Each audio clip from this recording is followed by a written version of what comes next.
Thanks so much for joining us. I'm Laureli Shimayo, and this is MeWe Fairs. We aim to be a safe space for authenticity and transformation. We have many events in person in the Pacific Northwest. We have lots of events online, and tonight is one of our panel events. Our panels are free to join and a small price to ask a question. We have themes for our panels, and tonight's theme is timed for this part of the year. It is how to be in your power and not shut down during the holidays. We have 6 of us here on the panel tonight that all bring different perspectives to this question. Lots of different tools and resources. We're here to share those with you.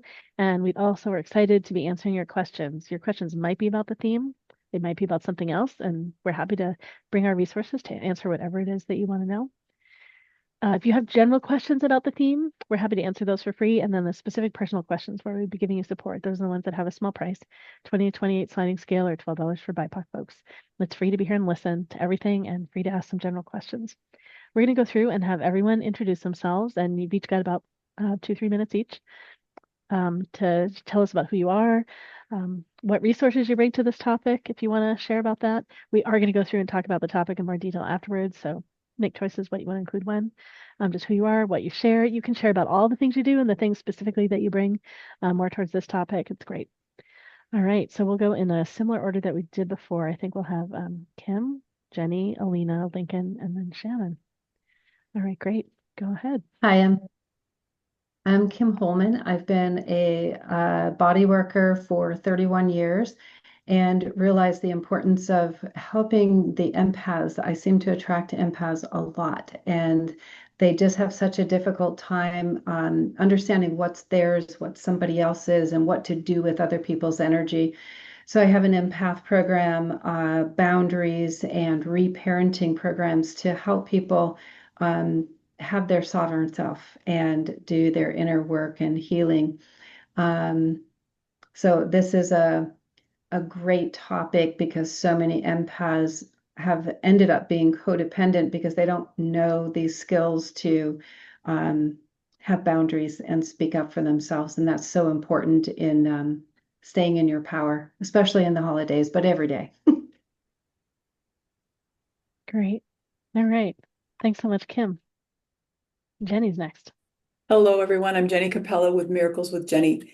And at this time of the year, unfortunately, it can be very difficult when people are going through multiple challenges. Sometimes I work with lots and lots of people with my intuition, my practical tools to help people through crisis and life transition, including the many clients I work with who've been laid off right now and who are probably going to get laid off in another 2 or 3 weeks.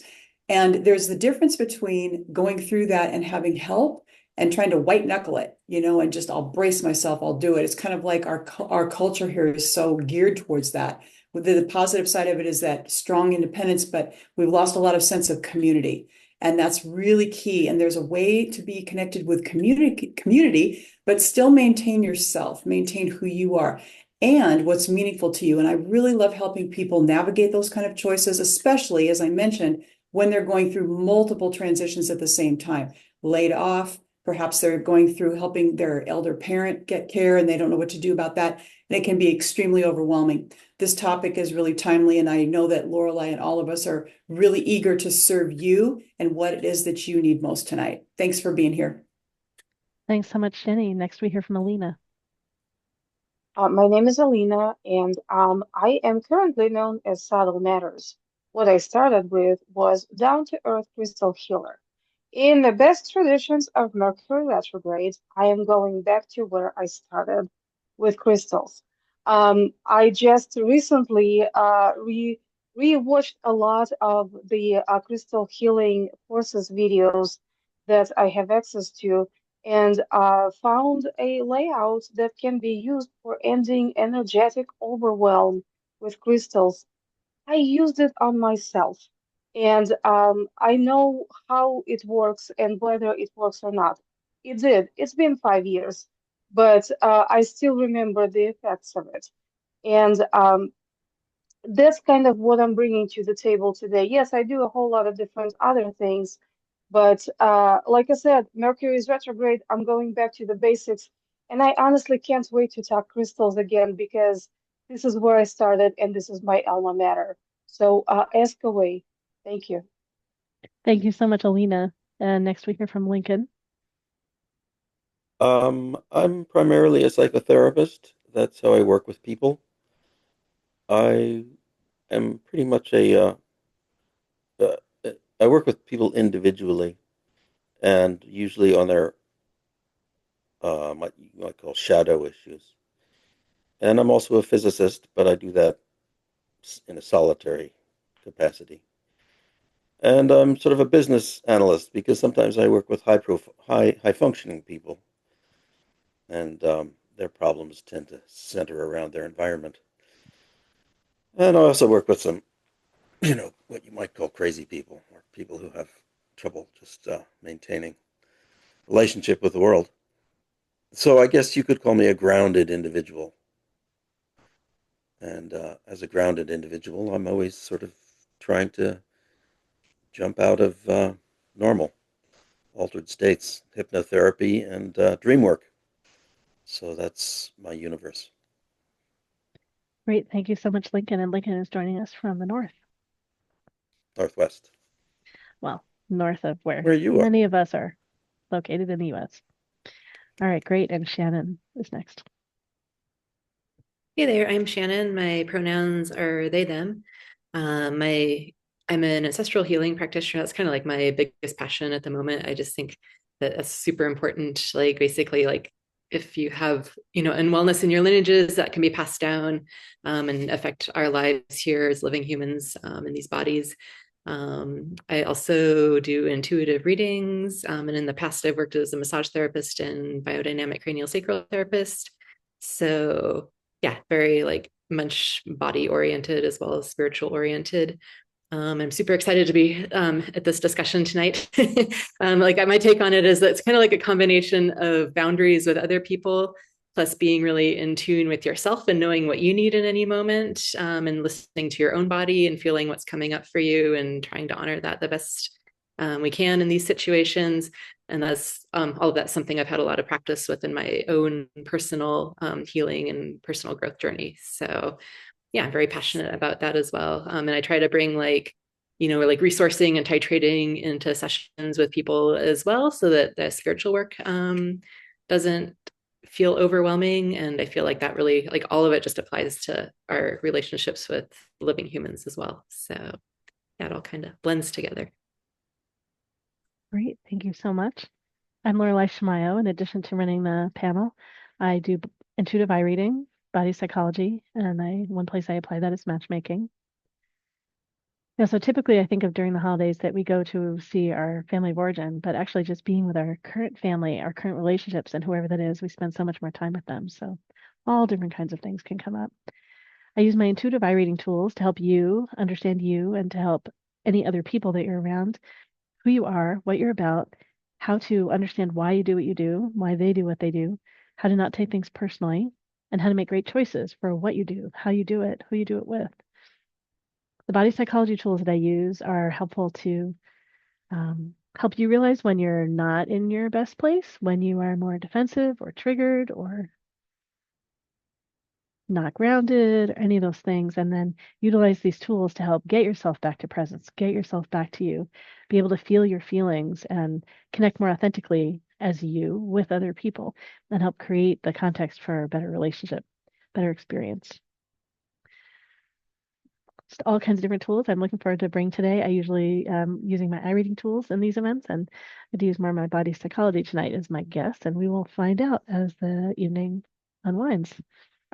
Let's see. So, practitioners, is there anything else just about you and your backgrounds that you want to share? Maybe I should share too. I was a scientist once upon a time. Gosh, that feels like so far gone though. Now that was like multiple lifetimes away. And I've actually been doing this work now for about 20 years. So excited to be doing this all together in community. All right.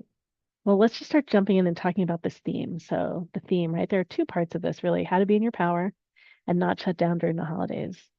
Right, there's how to be in your power and not shut down all the time, and then the context of the holidays and all that that brings up, and then also this time of year of the holidays and this time of year in the U.S. where so many of us are that are here today, and this time in the world because mostly of the U.S. and all the things going on. Yeah, just so many things. All right, well, let's see. We can wind around kind of in the same order, and if you want to wait and share a little bit later, that's fine. But we can start off with Kim and Yeah, and they'll wander around to Jenny, Alina, Lincoln, Shannon, and myself. Wonderful. Gosh, how to be in your power and not shut down. One is realizing when you're not in your power. And so I think for me, I could sum that up as being codependent. And so then what's the short answer of being codependent is doing something that you really don't want to do, but you do it anyway, right? Can be a form of fawning. So we know a fight, flight, freeze when we get triggered over something, but the fawning is like, oh no, no, no, I'll do the dishes. I know you don't like that, right? Because you don't want to deal with their emotion. So something that I have found for myself to really get over that and stay in my power is to become comfortable with that which is uncomfortable. And so I'm going to use anger because anger is an emotion that so many people are like, oh my gosh, there's an angry person in the room or the store or whatever, right? And we get triggered over that if we are uncomfortable with anger.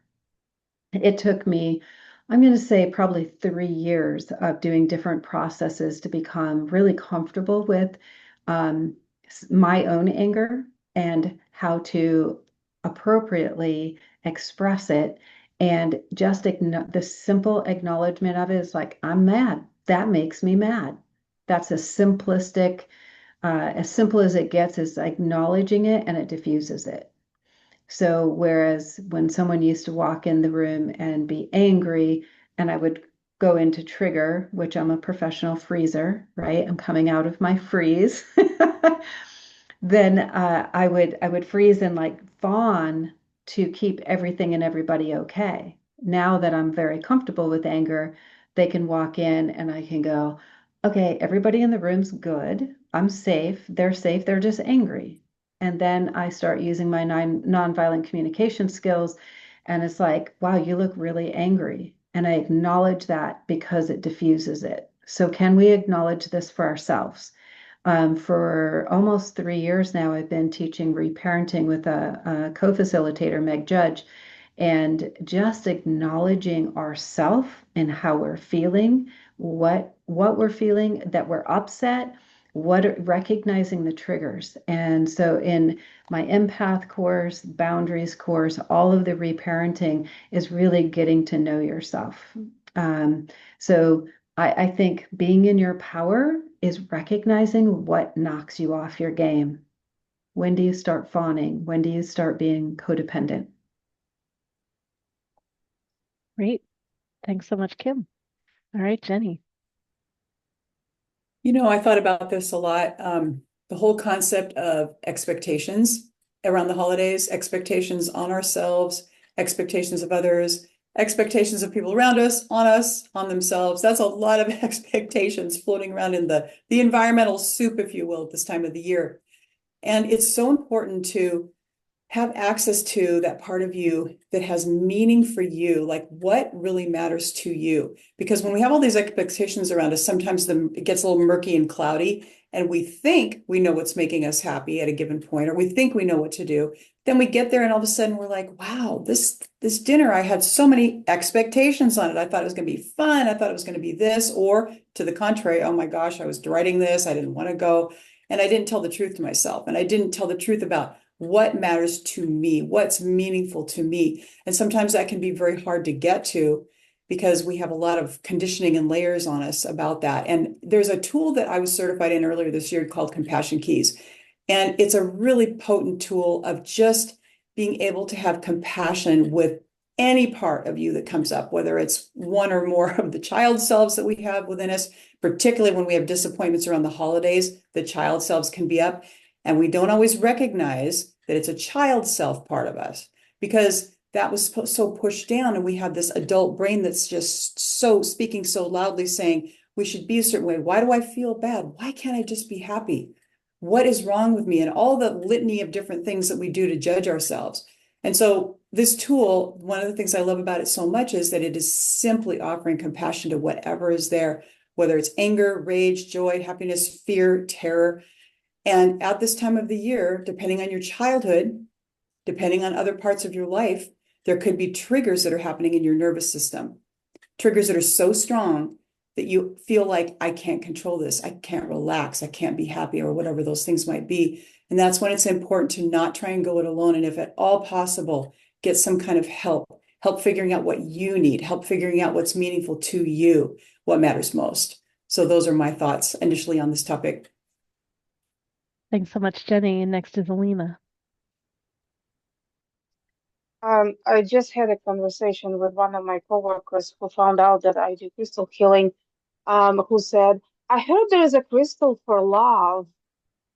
And my instant reaction was, start with loving yourself. If you don't love yourself, you cannot model that love on any other person. And then she said, well, so what do I do to love myself? And I said, well, get a piece of rhodochrosite and give yourself some TLC, and see how it feels.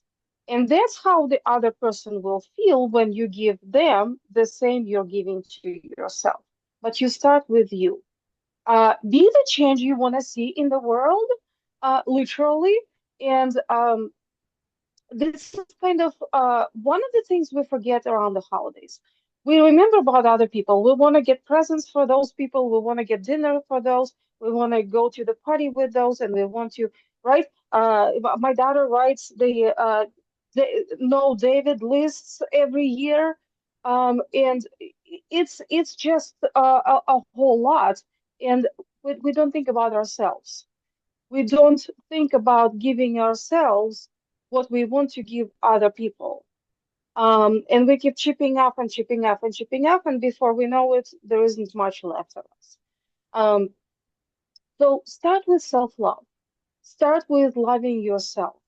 Because once you know how that feels and you give that to someone else, that's when you can model that onto another person. But not until then. Start with you. Start internally. That's all. It all begins with the person. And yes, rhodochrosite is indeed a very good self-love crystal. Thank you so much, Alina. Next is Lincoln. I'm always a bit of a disruptor, but not a malicious one. So I want to suggest one of the things that I do is brain training, which is all about rhythms and electrical frequencies. But I like to talk of it in terms of music. And so I think it's important in my own experience this time of year to understand my rhythms. And the correlation is to patience and being patient with yourself. A lot of distress comes from feeling the need to do something, change something, or achieve something. And I would suggest that these pressures are kind of cacophonous. And I would, suggest, I guess, the idea of music as not something that you listen to, as something that you do, something that you make, something that comes out of you, your rhythm. Of course, it's easy to listen to music and become enthralled, but I think everybody should try to make music. And I don't call it, it's not, spectacle music that people have to listen to. It's your own, sense of enjoyment in the world.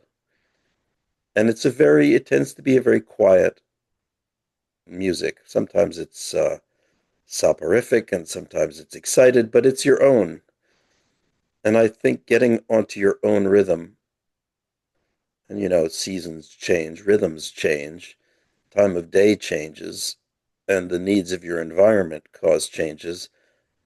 And it's kind of an athletic exercise to keep, almost like dancing, to keep up with the rhythm of your environment and to be honest to your own rhythm. And I find in that arrives a greater sense of grounding and patience, and less of a sense of pressure to accomplish. I mean, listening to music is not a pressured thing.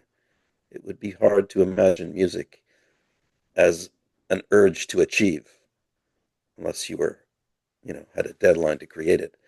But you don't. Your own music is your own rhythm, your own brain's and body's rhythm. So that would be my message in terms of accommodating the pressures of this time of year is to, look at the trees, look at the leaves. Different rhythms are happening. You have to slow down the light of the day and try to translate that into behavior and your own neurological rhythm. Great. Thanks so much, Lincoln. All right. And Shannon is next. I'm not sure if this is exactly what you're saying, Lincoln, but I like the idea of like thinking about like listening to our bodies, like listening to music, and that we have our own rhythms that we are playing at and everything, and all the things that are going on in us. Because I feel like being in your power and not shutting down are kind of two sides of the same coin.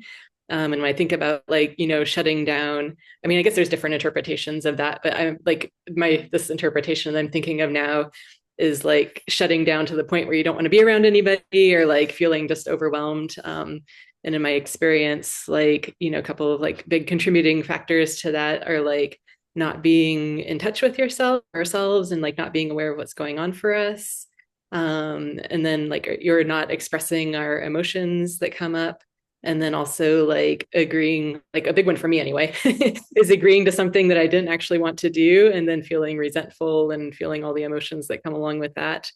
So yeah, I think, I mean, there's so much to say about all that, but, I think as far as, especially in the holidays, like when people like feel like Alina, you were saying that we're feeling like all these different things that we can do and all these parties and dinners and everything to go to, for myself, when I make decisions about whether I want to, make a commitment about something or like go to an event, I always, sure, 95% of the time, like not perfect about it, but like I try to check in with myself and really like feel like what I feel in my body. Like sometimes I'll even like imagine like, say I'm invited to this dinner, I'll even imagine like myself at the dinner, picturing like who's going to be there and what the conversation might be like and stuff like that.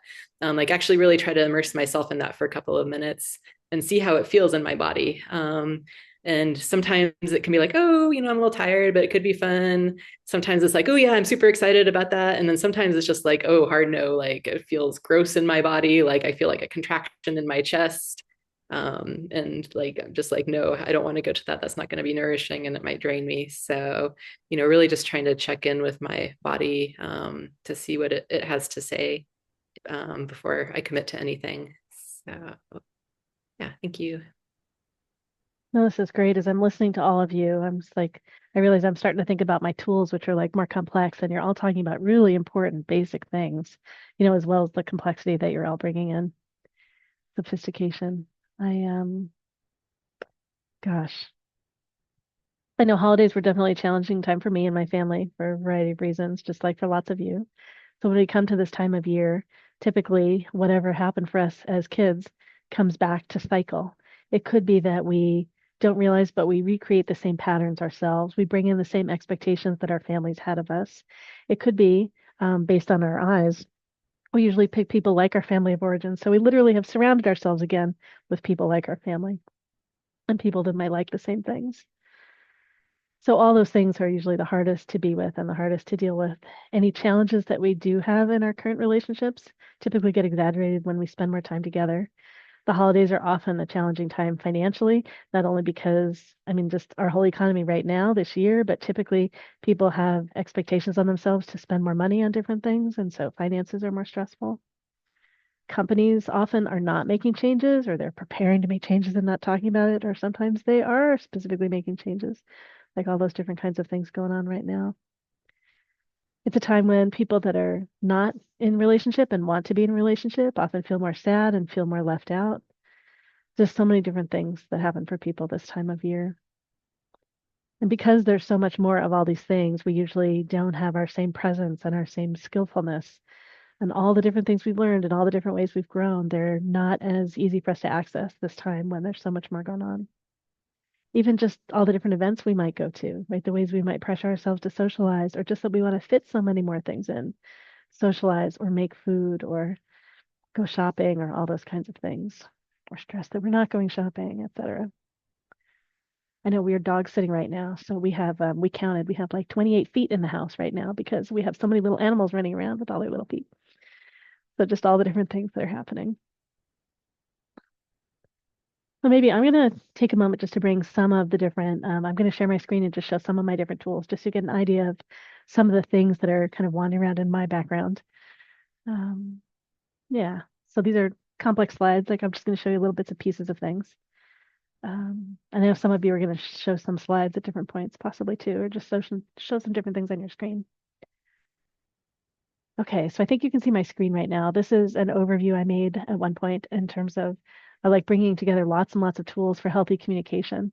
So something might happen and you might be frozen, like Kim was talking earlier, being like growing through freeze, or it could be that your pattern instead is to go or right, something like that. So something happens, and it's important to notice that something happens. Usually we're all the way in the middle of the reaction and the whole pattern of it before we even notice. So the earlier and earlier we notice is better. And then these are just some typical things that are great to do, like notice and then, oh, breathe. How am I breathing? If my breath gets really shallow, it keeps me in a triggered state or a reactive state. And if I can breathe more deeply and into my belly, that can help me relax and get more present. And then I'll show you a little bit about different types of fear. Kim mentioned fawning as another one of them, and I've got a few others that often can show up. And so if you feel scared, do things that I call fear antidotes, some ways of shifting yourself out of being scared so you can feel the other feelings that are there too. And it's great to listen and hear, and I'll show you a slide on some ways to listen and noticing your own feelings, being present to them. Like a way of loving yourself is to be present with your feelings. And then I mentioned a little earlier, one of the ways you can see how you get stuck is the triangle, and it's tips on ways to get out. And this goes on around in this loop. And so if I can stay in using these tools, then I'm less likely to have trouble. Just giving you an idea of some of that context. So this shows 5 core feelings that I use, like primary colors. And there are typical ways that they show up in the body. And so there are ways you can have sensations in different parts of your body to notice what your feelings might be. I realized the last few years that I'm autistic. And so given that I tend to be more mental already from my soul and my eye, the patterns in my eyes, and then not as aware of some of the different social connections or perceiving things at other people and in myself, these kinds of tools have been super helpful for me, coming to recognize how I feel and what I want and what I don't want and what I might do about things. So mad or anger, I think of as yes, no. Sadness is a loss. Scared or fear is a threat or an imagined threat. Glad or joy is often like connection and just flow of energy. And sexual aliveness is when I'm in my purpose and I feel so alive. And so here for fear, I used to work with 4 and I now work with 6 types of fear and they show up differently in the body. Freeze, faint, flee, or there's another typical word for flee, but the running away, fight, fawn, and flood. So there are different things. All these are fear. And so coming to recognize these as fear, we can see more when we're scared. And usually scared, fear, blocks all these other feelings. So recognizing that and shifting that is the first way of getting unstuck. And then some basic listening skills. And those of you that know NVC I started to hear some of you talking about things. I'm like, oh, I bet this is patterned after some NVC stuff. So I could listen for the content that someone is sharing, the context. So, and this is what are their feelings? What is the context in which they're saying these things? And then what is their intention? Or what is it they really want? What do I imagine that they want? And if I go back here and if I'm stuck in fear, right, if I'm stuck in fear, I can't hear very well. So shifting myself so I can hear them. Because I want I want to hear where they are and what they want. And if they don't have the experience that I'm hearing them, and if I can't hear them, that creates all kinds of challenges in the relationship. And then here's the drama triangle. The drama triangle is typically, we talk about the part inside, the hero, the victim, and the villain. The hero is also sometimes called the rescuer. The villain is sometimes called the persecutor and the victim. The victim is like, oh, it's too hard. I can't do it. The hero says, I can do it. I can take care of it. I'll help. And the villain says, it's your fault or it's my fault. And these explain lots of drama that we get caught in. It's an easy way to see what the pattern is. We have typical favorite corners. And then there are ways to be beyond the triangle or out of the triangle. So this is a model for understanding what's happening, seeing the pattern, and shifting. And playing in the triangle, it requires two people to play in the triangle. Sometimes it could be more than two. People can just spin in themselves, though, I guess. And if one person shifts, or we shift one of our patterns, the whole pattern does shift. So it doesn't require two people to change the pattern. So those are some of the examples of the tools. There's three of the samples of the things I have like all floating around in the background when I connect with any situation that you might have coming up in terms of understanding, recognizing what's going on, and yeah, bringing different kinds of solutions and suggestions and tips and ways to create space and openings for whatever's happening.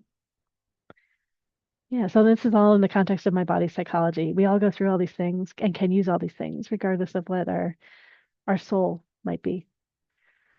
Oh yeah, that's some of what I bring to this kind of conversation. Anyone want to share anything else about the context of this subject? Yeah, I can share. Let me make sure I have, yes, there it is. Okay, great. I'll share my screen. One of the things that I've learned over the years of doing body work is working with the four bodies. And not a lot of body workers pay attention to the subtle bodies, if you will.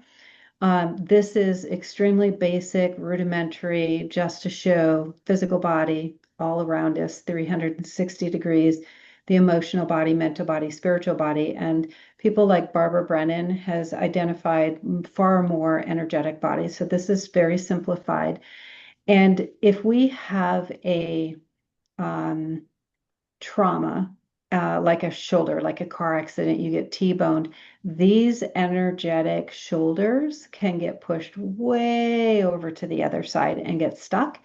And so when I started doing body work 31 years ago, I was like, man, I can't get the shoulder from the car accident. And then a few years later, I learned how to work with the energetic bodies, and that energetic shoulder that should be over here and it's way over here, we can just bring it back. So I show this because it's really important to know that emotions and triggers can be in any of these bodies. Any of these bodies that emotion can be stuck in. And I'm going to switch over. Did you guys see the screen switch? Yep. Yep. Okay. Great. So this is my layers and dimensional influences on us. We are impacted by the emotions, intuition, these experiences and events, prenatal, youth, adolescent, adult, elder. There's so many things that are influencing us. So when we have a belief, oh, that's not safe, where did the belief come from? And if there was an event that happened and the belief was associated with a shoulder injury, for example, it sometimes is easier to work on the physical body to help the energetic body release. And then the person goes, oh, I remember when I fell out of the tree when I was 10 years old, and mom was so mad because she told me not to climb the tree, right? So the association with the injury is stuck in that, let's say, emotional body. But our community, culture, religion, connection with source, which are two different things, soul agreements, like all these different things impact us. This is something that I go over in my empath course that's really incredibly helpful for people to go, oh my gosh. So one other piece that I want to share is 6 primary sabotage patterns. These are not the only ones, but these are pretty common.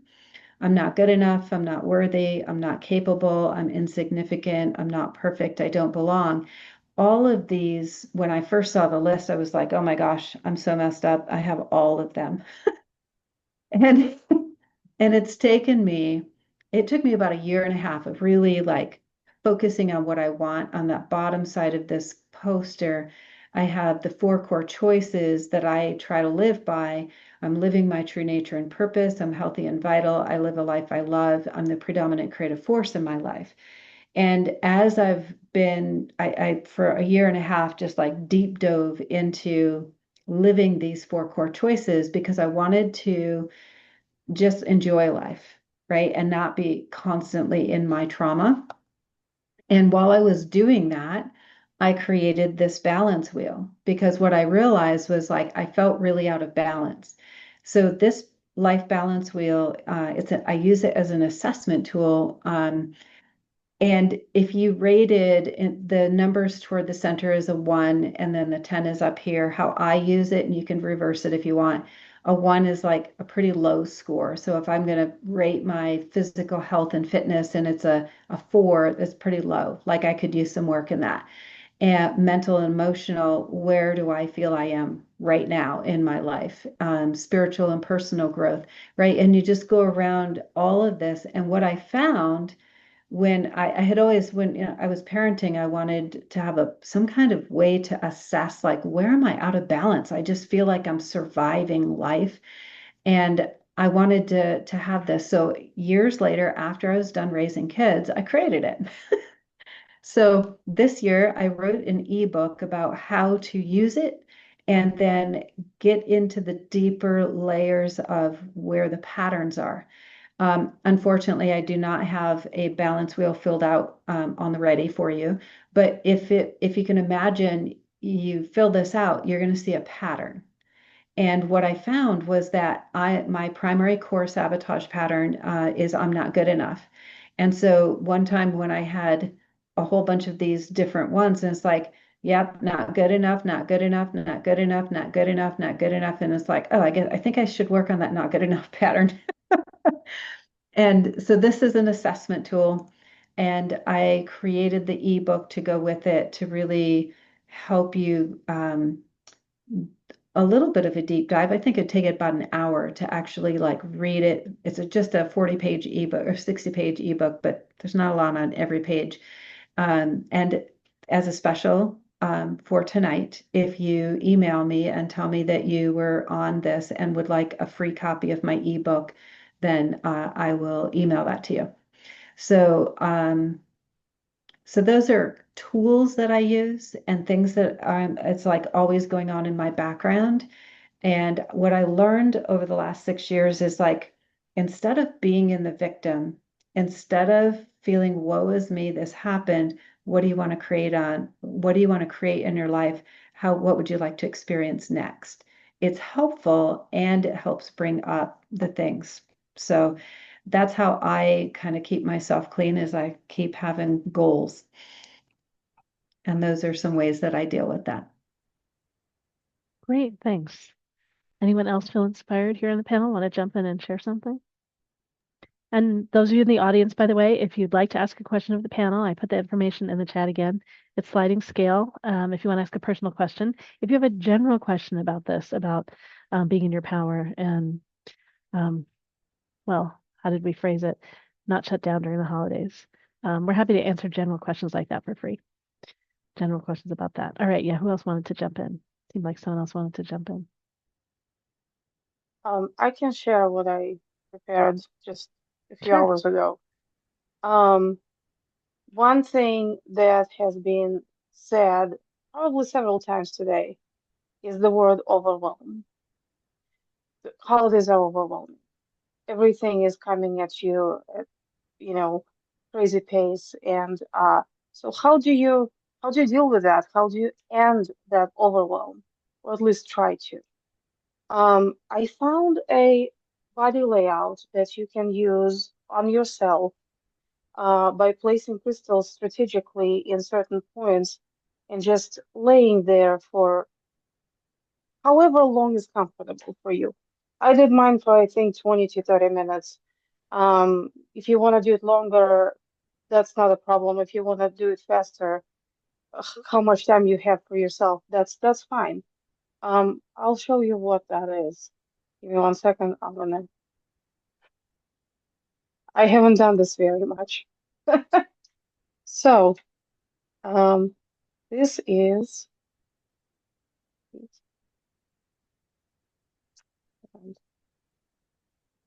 Okay. Hopefully you can see what I see. Ending overwhelmed with crystal. So, all those crystals, you cannot wear them all together all the time, but they do work in the layout for just one-time session or for repetitive sessions. So I wouldn't suggest wearing them all together all day, but for something that's a crystal session that will work. And they all kind of work simultaneously throughout your body chakras. The first one is petrified wood. That is a grounding stone, and that is also the one that takes you back to your roots, almost literally, which is why it is placed between and just below the feet. I will have the whole diagram at the end of this slideshow. And that's the one that will take you back to that present moment. And and release the stress that you may feel about things in your life that you can't change, because that's what the grounding is for. I cannot change it, might as well accept it. And that's what petrified wood does.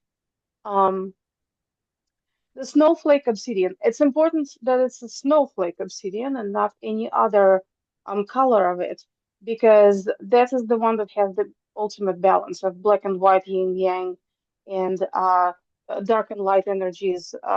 They're combined in that one stone. My diagram will show just one stone used, but because it is the stone that's placed on the root chakra, what I did on myself was I placed two on each side on my body so they don't fall into between my legs. Either way is fine. However, whatever works for you.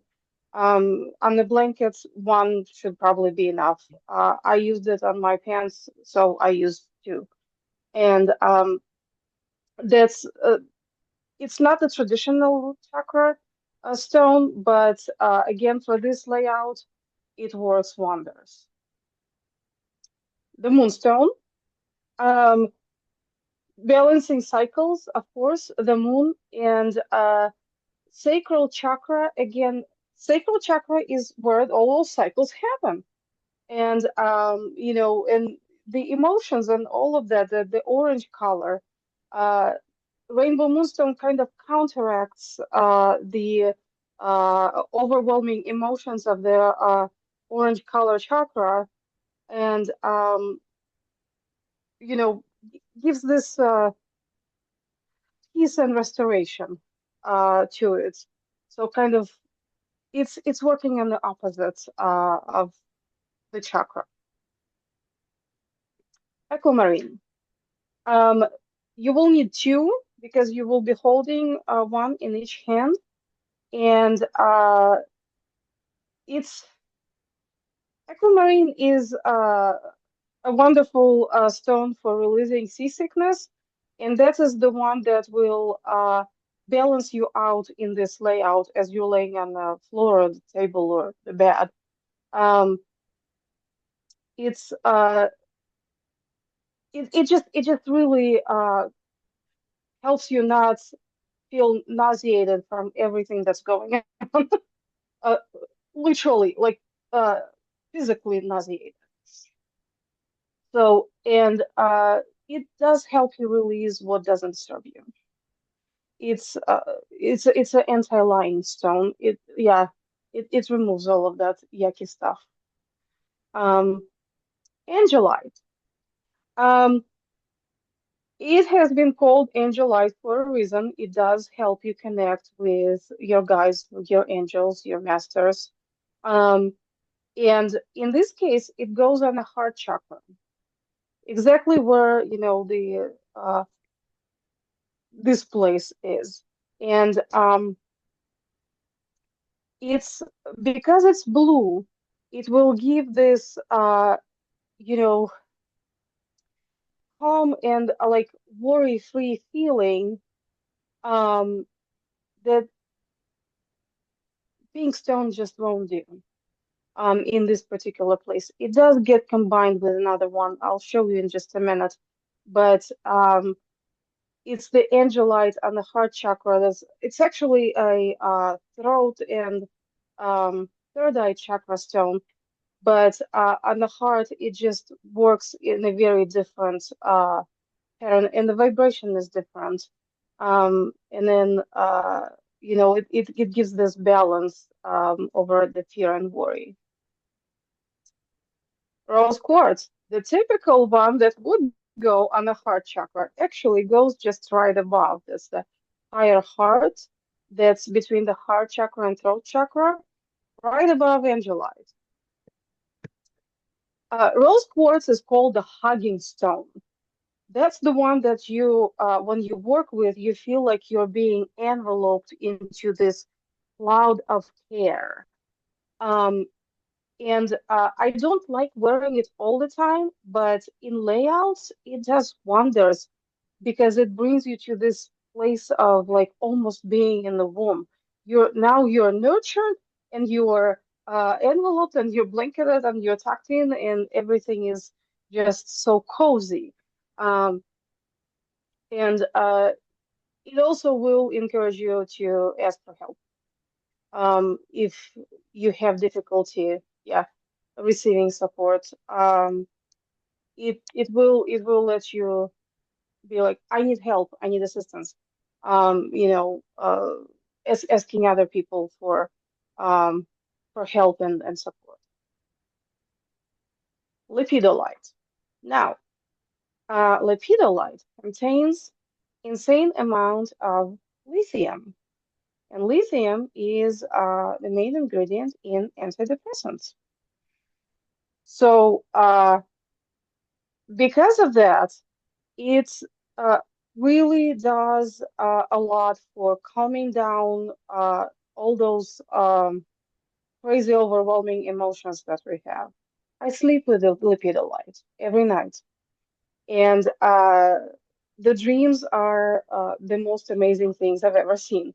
So, in this case, it is placed at the crown chakra where we would normally put something like either amethyst or clear quartz. That's where lipidolite goes. Um, because now it's going to work on promoting happiness and helping you find that joy and, finding gifts in any situations, even the most overwhelming ones, and shifting that outlook from pessimistic to positive, just like antidepressants would, only, we're not using it internally, it's all external. So putting it all together, there's a lot of crystals. This is kind of what it looks like schematically. I labeled each stone, and I put where it says snowflake obsidian, hopefully it's readable. I put one or two because depending on whether it's feasible or not, you may need two crystals. And same as with aquamarine, because you're holding it in each hand, there is two crystals involved. You start at your feet and you put them up, starting at petrified wood, and you end with aquamarines. So once you put them all down, you grab the aquamarines on the sides and just lay there. Just to humor you, this is me when I did that. I honestly don't remember who, when, and how took this picture, but it was a January of 2020, and yes, I got seriously overwhelmed. And if you can see, there is two snowflake obsidians over here on each side of me because I wasn't covered by a blanket. It's a very easy kind of a layout. You don't need huge stones. They're not expensive. And I think I stayed in this position for some 20 minutes and then I just got bored and started falling asleep. But that is me. Okay. I can also share the link to this slideshow if anybody needs it to kind of refresh, to go back to see which crystals are used where. and why. But yeah, this is the one thing that I all of a sudden found. Again, Mercury retrograde takes me back to the basics and to what I used to. Yeah. How do I stop sharing? It should be at the top. Yes, so stop. Great. I got you. Yeah, no, just as you were sharing there, I was thinking about the Taylor Swift lyric from Opalite, right? Make your own sunshine. So, like all the tools that we're sharing in some ways, right? In so many ways, it's all we're responsible for making our own sunshine. We're the ones that can choose to be in a good state, to represence ourselves, to focus on what we want, to say no when we don't want something, right? It's all up to us. Yeah, anyone else want to share? Anyone else in the panel want to share? And if there are general questions, feel free anyone to ask general questions. And if someone wants to ask a personal question, we're happy to support you. You can do that by please do pay first, and then you can come up on stage if you want, keeping in mind that we're recorded and we're going to be on YouTube. You can ask a question from your chair in the audience, and you also can ask anonymously if you want via chat. Yeah, if anyone else has just tools or more context that you bring that you want I to have tools I share, go can ahead. talk about. Yeah. Continuing that theme of rhythms, which I talked about, and brains, which I talked about, and well, remotely crystals, which Alina talked about. But one of the tools that I use is this little box, which if I turn on, it'll say what it. See if it says. I think it's upside down.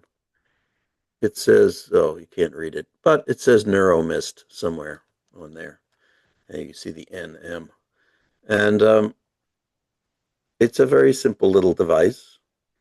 It just outputs frequencies. And you can choose them. It has buttons that let you set them. And then you put these contacts on your head, and you have to put them under a cap or they'll fall off. And they just produce very low alternating current. You can also use direct current, but alternating current is a little more dramatic. And, your brain has different frequencies. And as I was talking about musically, you can appreciate different frequencies. And this little device, which is available in the US, but they stopped shipping it to Canada because of Canada Health didn't like it was a medical, they said it was a medical device. It's not meant to be a medical device. It's basically a meditation aid to put you in a state and to encourage you to develop that state. And, you've probably heard about these alpha, theta, beta, delta states.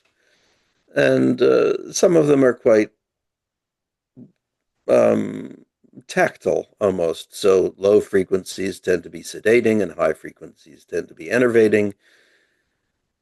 And the high frequencies can also be annoying, but it's not quite as simple as a simple spectrum from low to high and good to bad. So you have to read the manual and you have to use it in a very interactive way. It involves setting a frequency, putting them on your head, and then lying down for 10 or 20 minutes and not. Well, I mean, I guess you could go around your business and wash your dishes or whatever, but mostly it's kind of nice to just focus on what's happening. And you can set it to relax you, you can set it to awaken you. And I like to do it before going to sleep, and it makes me have funny dreams. I'm really into dreams, and it's like dreams to me. I don't even travel anymore because like my dreams take me to so many weird places. I'm done with it. Every day it's like, oh my God, the people I meet, the conversations we have are just like, well, they're the kinds I would like to have if I went traveling, but generally it's a hard work to get conversations with strangers. So I use this device to kind of launch me on my dream work. And, the device, I don't make any money off of this. Probably could if I became some vendor of this device, but it costs, I think it's $200. And it's kind of nice because you don't pay any extra for it. There's no subscription monthly thing, which has become very popular with devices these days. This is not neurofeedback. It's called transcranial alternating current stimulation.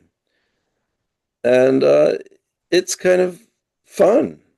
Uh, you're supposed to, at least I advise people, to set it at such a low intensity that you can't feel it. If you can feel it, that's your skin, and you're not trying to mess with your skin. You're trying to talk to your brain. So if you can feel it, it's too strong. And your brain is very sensitive, so I put it on the very lowest possible setting. And does it work? Well, something happens. Like I say, I'm a physicist, so I have some sort of discretion, but I'm also kind of a, whatever we are here, intuitive. So I definitely go with what sort of comes out in the distance. And it would be a fun thing for people to try. It's becoming more popular for therapy and other things, but it's not very well understood. And it's probably not going to become well understood because nobody really knows how your brain works. But if it does something for you, and for some people it's quite dramatic. I have clients who are depressed and it helps them, and other people who are anxious and it helps them. And it makes a certain sense. Like I say, it's kind of like music. It slows you down or speeds you up. So, just like many of the pharmaceuticals we take, coffee, and nicotine, and alcohol, I much prefer trying to teach myself to enter those states than rely on a chemical to do it. So that's a suggestion. If you're looking for a tool, uh, what's it called? TAC, transcranial alternating current, TACS. So you can look it up. And the device was called Neuromist. It's sold. I think the company's in New York, There are but you can versions find of it. there are versions of that are used for like medicine-resistant depression, I think, correct? Is this what There's it? also the TENS device, which is popular. It's a muscular device for, I haven't looked into it, but I guess it's for, I mean, you body workers should know TENS. You put it on different spots of your body and it stimulates your muscles. It's a much stronger device for a much more somatic purpose. And there are probably other devices for this cranial brain stimulation. They tend to come and go. It's not a high profit industry. I think But one of this my place has been relatives, around. Go ahead. my relative had something like that. That's why I know. I'll have to look it up and see if it's the same thing. Yeah, Yeah, if we're talking about tools, it's great. it And I love goes. what you said too, that we don't know how the brain works, because really we don't know much about how the brain works. Sure, we know some things, but there's so much we don't know. And I Mm-mm. cut you off if there's more you want to share. Go ahead. Oh, I don't know. I just, Alina, what's this? Is this, can you tell what this is? This is a black stone, and it's got a nice pattern in it. So I hold it in my hands. It's not your snowflake, Oh, but it's a different one. it does not look like a snowflake obsidian. Yeah, I think it is obsidian, Um, though. if it is, it those lines are very agate-like. Right. Oh, yeah. Um, Yeah, to me, it maybe. looks like black agate with white white patterns on it. Yeah, I Um, have stones all around me. I don't use them therapeutically, but for my clients, I just use them for myself. it could be black agate. Very often those lines are very defined, and sometimes they're more subtle. It depends on the cut. Um, but black agate is well, let's just put it this way: don't use it in the overwhelm layout. Okay, that's one thing I wouldn't do. But it's beneficial in its own other ways. Well, I kind of think of these very metaphorically, so the dark, sinuous, smooth stones, I think of them in relaxing terms. And then, the sharp, brittle quartz crystals, which I don't use much because I don't need that. I like to look at it, but it's kind of too sharp for me.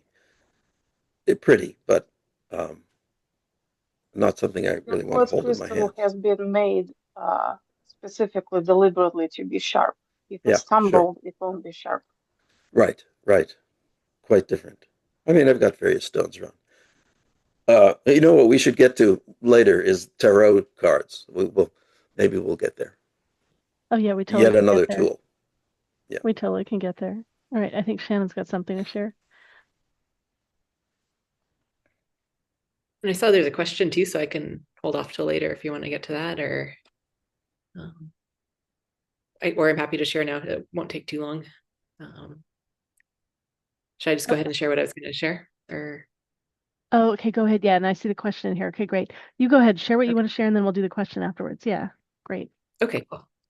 Um, Yeah, so I guess like one practical tool I was going to share. So, I was talking earlier about how like if I'm trying to make a decision about something I want to do, I will feel into my body and see what my body has to say. I think there's lots of different ways to do that. Just one that I happened to learn was actually like a heartbeat meditation, like actually feeling your heart beating like in your chest. Like so interoception is like feeling the sensations in your body, like hunger and thirst and tiredness and all that. So I don't know if this is actually a type of interoception, but you can like once you practice and get to know how to do this, you can actually feel like your heart kind of from the inside, if that makes sense. And it's probably an energetic thing as well, I imagine. It certainly feels energetic to me. But yeah, if you want to try it now, you can just take a minute to start to feel kind of the sensations inside your chest and notice what's happening in there. And when I first started to do this, I could not feel my heart beating at all. I was like, okay, this isn't even possible. What's this person talking about? The practitioner I learned it from. But one thing I found was helpful is to put your fingers like on one of your pulse points, like either at your neck or your throat, so that you can actually feel like your heart beating under your fingers. And then I'd put my other hand on my chest over my heart. Um, and that just kind of helped me. I mean, I don't think I could actually feel my heart beating under my hand necessarily, but it helped me like kind of connect the 2 points. So like the pulse point in your neck or your wrist, and then your like, which is representative of your heart beating. It's a reaction to that, and then feeling your heart in your chest at the same time. And then once you're able to start to feel your heart beating in your chest a little bit, like I like to imagine like being able to feel it all the way through to my back, like my kind of mid thoracic upper back area. Just so, because like that's another part of it is feeling like I'm able to settle into my back body. So not like having my energy constantly going forward. So feeling your heart beating in your chest and then being able to kind of settle back with that rather than having your energy projecting forward. And then once I'm in a space like that, and again, there's lots of ways to get into like this more kind of relaxed interoceptive space. But then, once I'm there, that's when I can really feel like what's going on in my body. And then I will imagine a situation and see how my body responds and, make my decision based on that. So that is one practice that I like. Let me add something to that to be more of a techno weenie, but I still think it's worth mentioning. You know, we take our blood pressure, and usually it's a measure of, our blood pressure, and that's the end of it. But I'm a big advocate of feedback in learning, testing, trying, and testing again. So I bought a blood pressure cuff. I don't know what it cost, $40, $80. And instead of just taking my blood pressure and saying, oh, it was whatever it was today, I take it and then I try to meditate or relax or do the interoception or whatever you're doing. And then I take it again. And I do it several times. And I'm always able to lower my blood pressure. I mean, so what is all this stuff about your blood pressure is a fixed thing that you've got to take some drug for? I'm afraid that's just bullshit. I can lower my blood pressure easily by 10% with meditation. And I find the blood pressure cuff is a tool to direct me to the right state of mind. And I think that's really important. So many people are so bent out of shape about their blood pressure and statins and pharmaceuticals and the cost and the effect on your body. I'm a very anti-drug person, you know, with certain exceptions. But I definitely follow Shannon's advice that it takes awareness, putting your finger on your jugular or your finger on your wrist.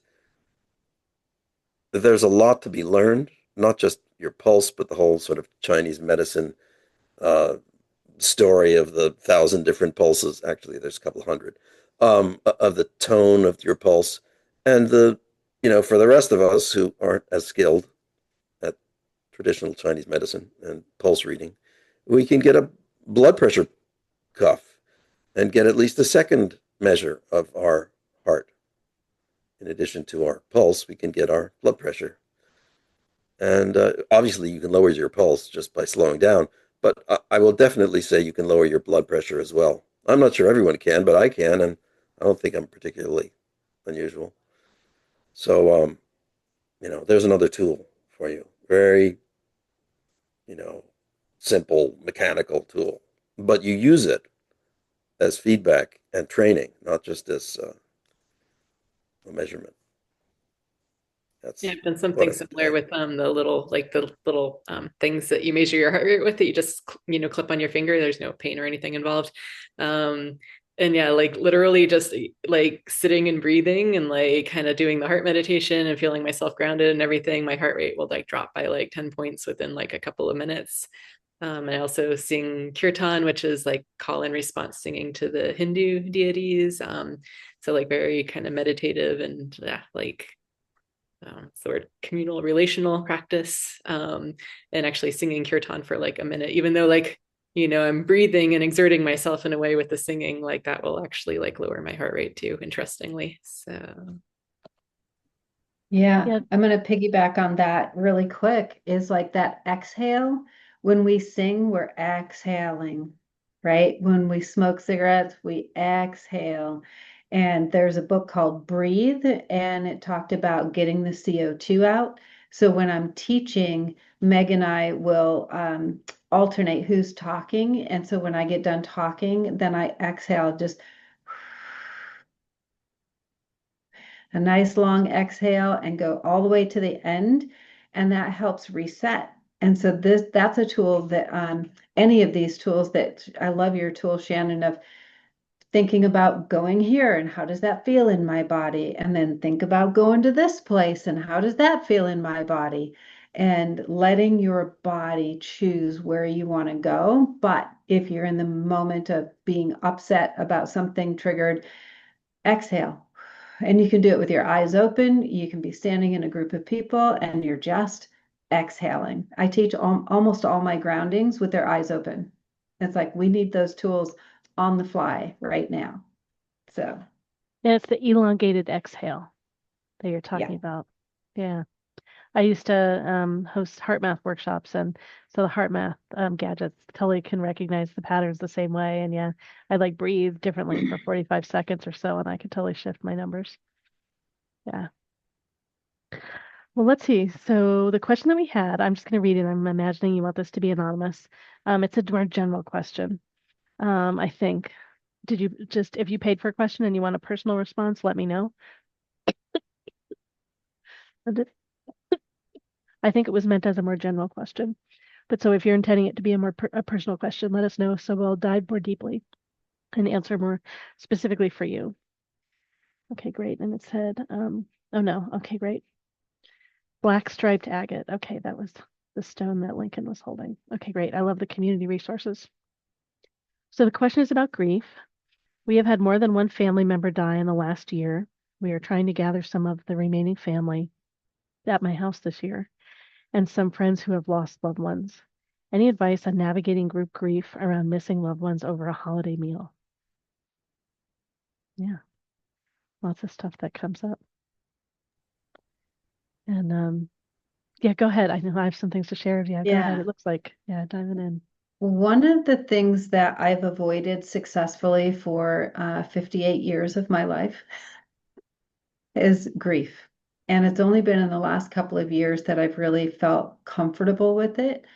And when I realized that any emotion has a lifespan of 90 seconds, unless you put a story with it, to just allow yourself to feel it. And if you're comfortable with grief, if you're comfortable with the whole range of emotions, because even after someone passes, there could be old anger that comes up. Again, our human physiology, our limbic system is holding rage all the way over to ecstasy. And that's the human design, is to have all of it, right? So if we accept all of those emotions and are comfortable with that for 90 seconds, that's helpful. So once I recognize that, it's so much easier for me to just have my own feelings, but also allow other people their feelings. The number one thing that all humans want is to be seen, heard, and acknowledged. So if you're holding space for someone else and they're talking about a loved one that passed, if you can just name their emotion, it's like, yeah, that's sad. Or I can see you're angry about that. You didn't get to say goodbye or whatever, right? And naming it so that they feel seen, heard, and acknowledged is going to help them move through it easier. So that's my general advice. Great, great. Shannon, I know you're ready. Go ahead. Yeah, one specific thing that's coming to me. Sorry, I'm trying to lower my hand. There we go. Okay. I don't know like what your spiritual or religious beliefs are, or what the, what your family members and the friends and people that are going to be joining you are. So you would need to find something that, feels comfortable for everybody. But my thought is to actually have like create like an altar, like have it maybe even be like a group activity to create an altar for all of the people who have passed. And to really like kind of turn it into like a joyful thing, or at least like not just feeling the grief part of it, but like also like the celebration part of it, and to like kind of come together like as a community around these people. I think it like helps to like actually have like a physical like space, like an altar that you can actually like physically like gather around. And you can include anything you want, like, pictures of the people who passed, any like, things that they might have enjoyed, like foods, or, if they had like a certain sport or activity that they like to do, then to, include like a piece, like if they like to play tennis, you can include like a tennis ball or something. It's kind of a silly example, but, just anything, candles, like anything to make it pretty, and crystals and flowers, just anything to have it be joyful.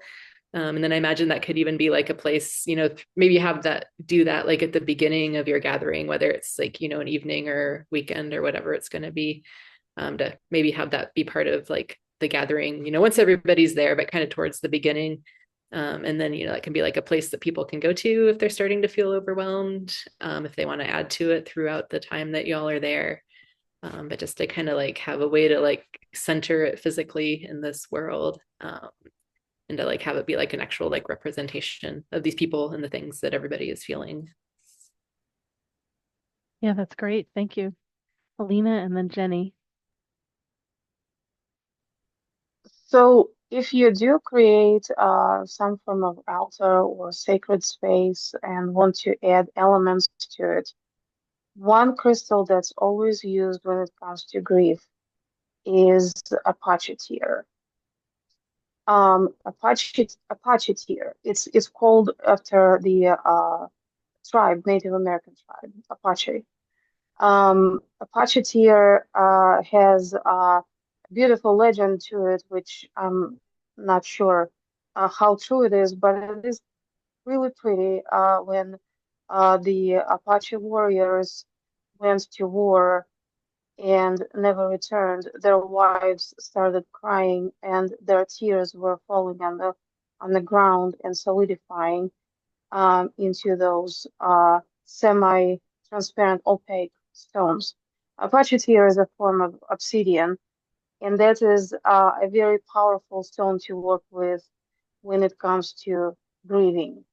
Also, remember one thing. I mean, Elizabeth Kubler-Ross has already invented the 5 stages of grief. Grief is not linear. You can be at different stages of grief altogether. You may be still in denial when someone is already in the bargaining and someone is in anger and someone else is experiencing depression.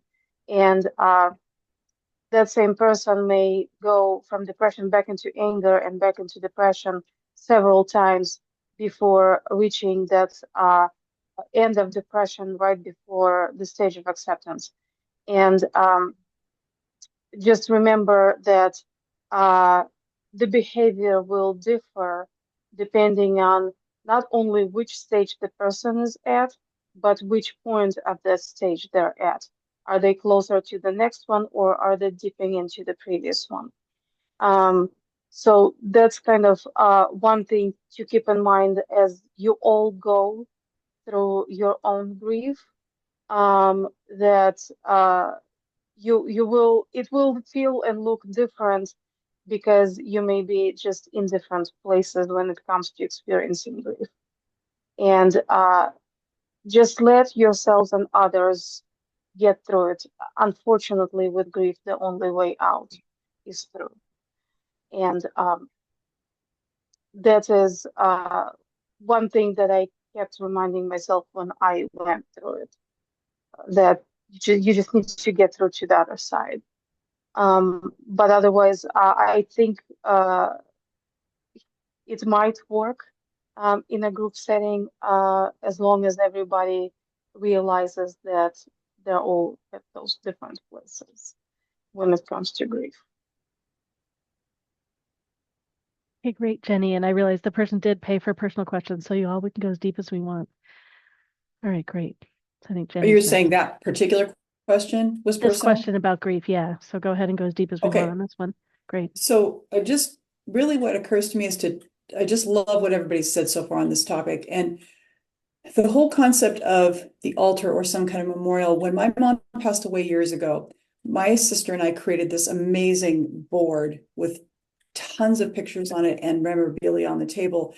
And at the memorial service, the reason that was so impactful was because, and I'm sure some of you already have thought of this or have experienced it, sometimes when you're in those situations, you just want to say something and you wish you could, but you're afraid to, or you feel uncomfortable, and not maybe some of you necessarily, but maybe other people that are going to be at this dinner or whatever meal it is with you all. And what happens is when you have something like this that's tangible, and it just really helps people and can give them permission to connect with that. And then it gives them like a positive trigger in order to have something to share. And it takes away from, in certain ways, the rawness of people who might be feeling too confronted by how they're feeling, because it's like, I'm talking about this picture, I'm talking about this memory. And so sometimes for some people, it might be safer to do something like that rather than just saying, I feel really sad. Although there are people who would want to do that too. But just, again, tagging on to what everybody else has said, and just my thought about how very much that helped at this ceremony for my mom, where there was probably 50, 75 people who then gathered around this too. And that sense of not wanting to, be in isolated pockets and kind of totally talking to certain people. It was like a gathering point to connect and really honor my mom. Great, great. All right. I know I got a few things I want to mention. One thing is if you do make some sort of altar, and I love that idea, give it a lot of space, like make a huge table, like so that people can bring all kinds of different things. And if so many different people have died, I would ensure that at least there's one person that's addressing each of the people that have passed, so that everyone's going to be represented in some way, and many people can bring different things. Just a chance to tell stories of what's been meaningful about them or how they might have been during the holidays, different memories and such things. I appreciate what Kim shared about the feelings, and really allowing space for the feelings will help everyone be in flow more. So flow, there might be crying too, and this is part of the journey. I want to share really briefly on screen. There's something I copied off of Facebook. It's just so beautiful to show grief in particular. So grief is a very complex emotion, like all kinds of different things. And we talk about it often as like the stages of grief. And so this person's comment is like this was their experience. And my point being that grief in particular, there are so many things, and there isn't just a basic process of how to go through them. So all kinds of things that people might be having happen, such as they're confused or they're fighting against something, or all of that can simply be part of the grief process. So all the different things that show up. And then in terms of something that you might do, I pulled up an exercise that my colleague made, and she initially created it more for, or at least the context in which she shared it was ending of a relationship, like a romantic relationship, and it's called completion conversations. And so I think that it's really good for all kinds of things. And I'm putting the questions in the chat, and then I'll put her information in the chat underneath it too. My friend Janet Parks. She is still around. This is her website. I haven't talked to her in like around 10 years almost. Yeah, so it's I fondly remember. So like going through all these questions, letting yourself flow, like whatever wants to come up in this. And so you could go around and like everyone could share some things. I fondly remember. I miss, or I mourn. I learned. I appreciate. I feel. And then going forward, my wish or my intention is. And you might think from a person passing, like, why would you have a wish or an intention? That might be a strange question and or a strange like set of comments or direction. And, so one of the things I've learned, I implement it as well as I do various times, is to live in completion the best I can. So engage each person in each interaction as if it might be the last time that I see that person. So if I'm not with them again because I'm not in body, because they're not here in body, because we just aren't together, I've shared everything that I wanted to share with that person. So if I can live that way, right? So there might be someone else that's similar in your life that you wish. And sorry, I'm a Swiftie, so I'm thinking of another Taylor Swift song. I think Billboard decided that their number one song, of course, can I get the name of the song in my head at the moment, but it was Ruin the Friendship. And it's a place where like she really wanted to do something as a teenager and did never do it. And then she's lived with this life of questioning of what it was. And so her recommendation in the song is that you ruin the friendship, whatever it is that you really want to do, that you do that so that you never live, so you don't have a whole life of question. So yeah, that's a version of like living in completion. All right, let's see. So we've got Shannon and then Kim. So I think it was Jennifer who asked this question about grief. I was just looking through the chat. So like one thing that is coming to me, like I think about your situation in particular, although I think it could apply to everybody as well, is to not like give yourself a hard time if y'all don't do it perfectly.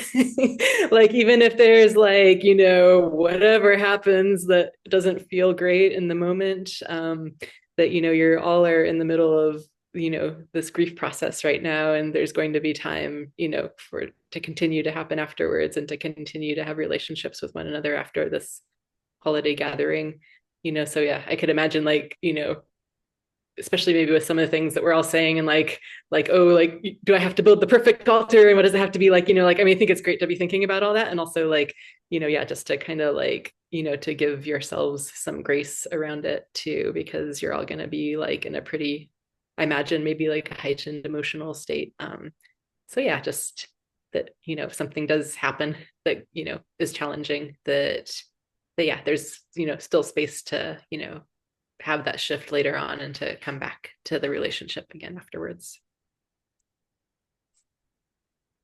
Great, thanks, Shannon. Kim? I love your words, Laureli. The way I phrase it is live every day as though it's a good day to die. Nothing's undone. You've said what you mean, say what you mean what you say.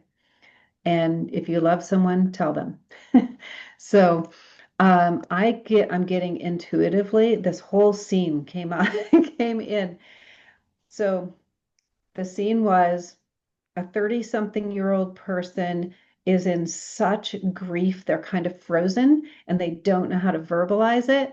And then someone's standing at the kitchen sink and kind of intuitively getting what she's saying, and other people are, and then name it. So the message that I got was, name what is coming to your mind so that that person is heard, because she's not going to know how to speak it. So I just got that a 30, 35-ish age person is going to have a hard time with that. I am the matriarch of our family, and we have 23 people on a family feed. And so we organize Thanksgiving and all the holidays and birthdays and whatever. And this came to me is I love Shannon, the altar idea. Um, and ask everybody to, I can just imagine myself if this is happening in our family, is that everybody please bring something that represents these people to you. And we're going to make a table, normalize that it's a part of life, the life and death cycle. And some people are going to have a hard time with that. I had trouble with death for the longest time. Like, seriously, someone introduced me to someone once when I was probably 35, 40. And they said, this person works in hospice. And I was like, oh, and turned around and ran, literally ran. Like, I couldn't even talk to him. We weren't even talking about death, but the fact that he worked in hospice. I mean, so I've come a long ways. So normalize it. It's a part of life, and that it's okay to have all the feelings. Great. Yep. Lincoln, let's get you unmuted. Okay. I have a complicated relationship to death. Not to minimize it, but I think two things. I think important. Oh, got a screaming adolescent in the background. I'm not sure you hear it. Hopefully not. Um, I think important relationships never stop. And at the same time, I think each of us has a responsibility to curate these relationships. So some difficult relationships could never stop, heartbreak, divorce, and death. But not all of them need to go on forever, though they could if you let them. So I kind of advocate a kind of activist role to recognize what are the good things about the person you had a relationship with, and what are the things that maybe weren't so good. You have the right to make some judgment. And then, most importantly, what are you going to do about it? Because I don't think it's just a passive, dealing with death is not a passive coming to accept the reality of termination and finitude. I don't believe that. It lives on in you, at least, and it will live on in how you act and how you uh, convey those feelings. And if you want to be spiritual, it lives on in the souls and spirits of those people. So I believe, in dealing with death, you have to decide how are you going to deal with the afterlife or the spiritual dimension. Um, if you like, you could say these people continue to exist and can continue to relate to you or affect the world, and you have a role in it. You're not just an ant dealing with events that you're trying to stay away from. Talk to these people. Um, if you build an altar, celebrate what you like and encourage, and um, promulgate that you are that person's voice in the living world. And if you feel connected to them and invested in them, then continue their voice. I could say connect with them in dreams, and that's fine. Connect with them in psychedelic ceremonies, which don't need to require psychedelics, just, altered state ceremonies. And don't think of death as, it's certainly a rough transition, but I don't think it's so clearly an end as it feels at the moment. So, you know, you have to sort of revitalize the lives that are lost. I mean, I like tell people I've had much better conversations with my parents now that they're dead. Oh, you know, now we can, you know, stop being evasive and get down to things. And I feel much more at peace with them. You know, they're not as wacky as they used to be. They're much more realistic. So that's what I'd say. You know, there's a lot more you can do with grief than just grieve. You know, you can revitalize this stuff, and you won't have really it's going to stick with you. So you have to decide what's going to stick with you. You know, the good memories, the bad memories, the lessons, or the anger. You know what? You know. So I'd say it's a beginning, not so much of an end. I am. Just because this is MeWe Fairs, I do have to say you could always have a medium as a guest at the party for part of the time. And we mentioned cards earlier. You could do card draws, oracle cards or tarot cards, if someone knows how to read tarot, where the people that have passed, you do a drawing for what they're wanting to share with the group. There's just so much that you could do. And I think that Shannon has a photo up as an example. Shannon, do you want to share about your photo? I recognize some of the things in the photo.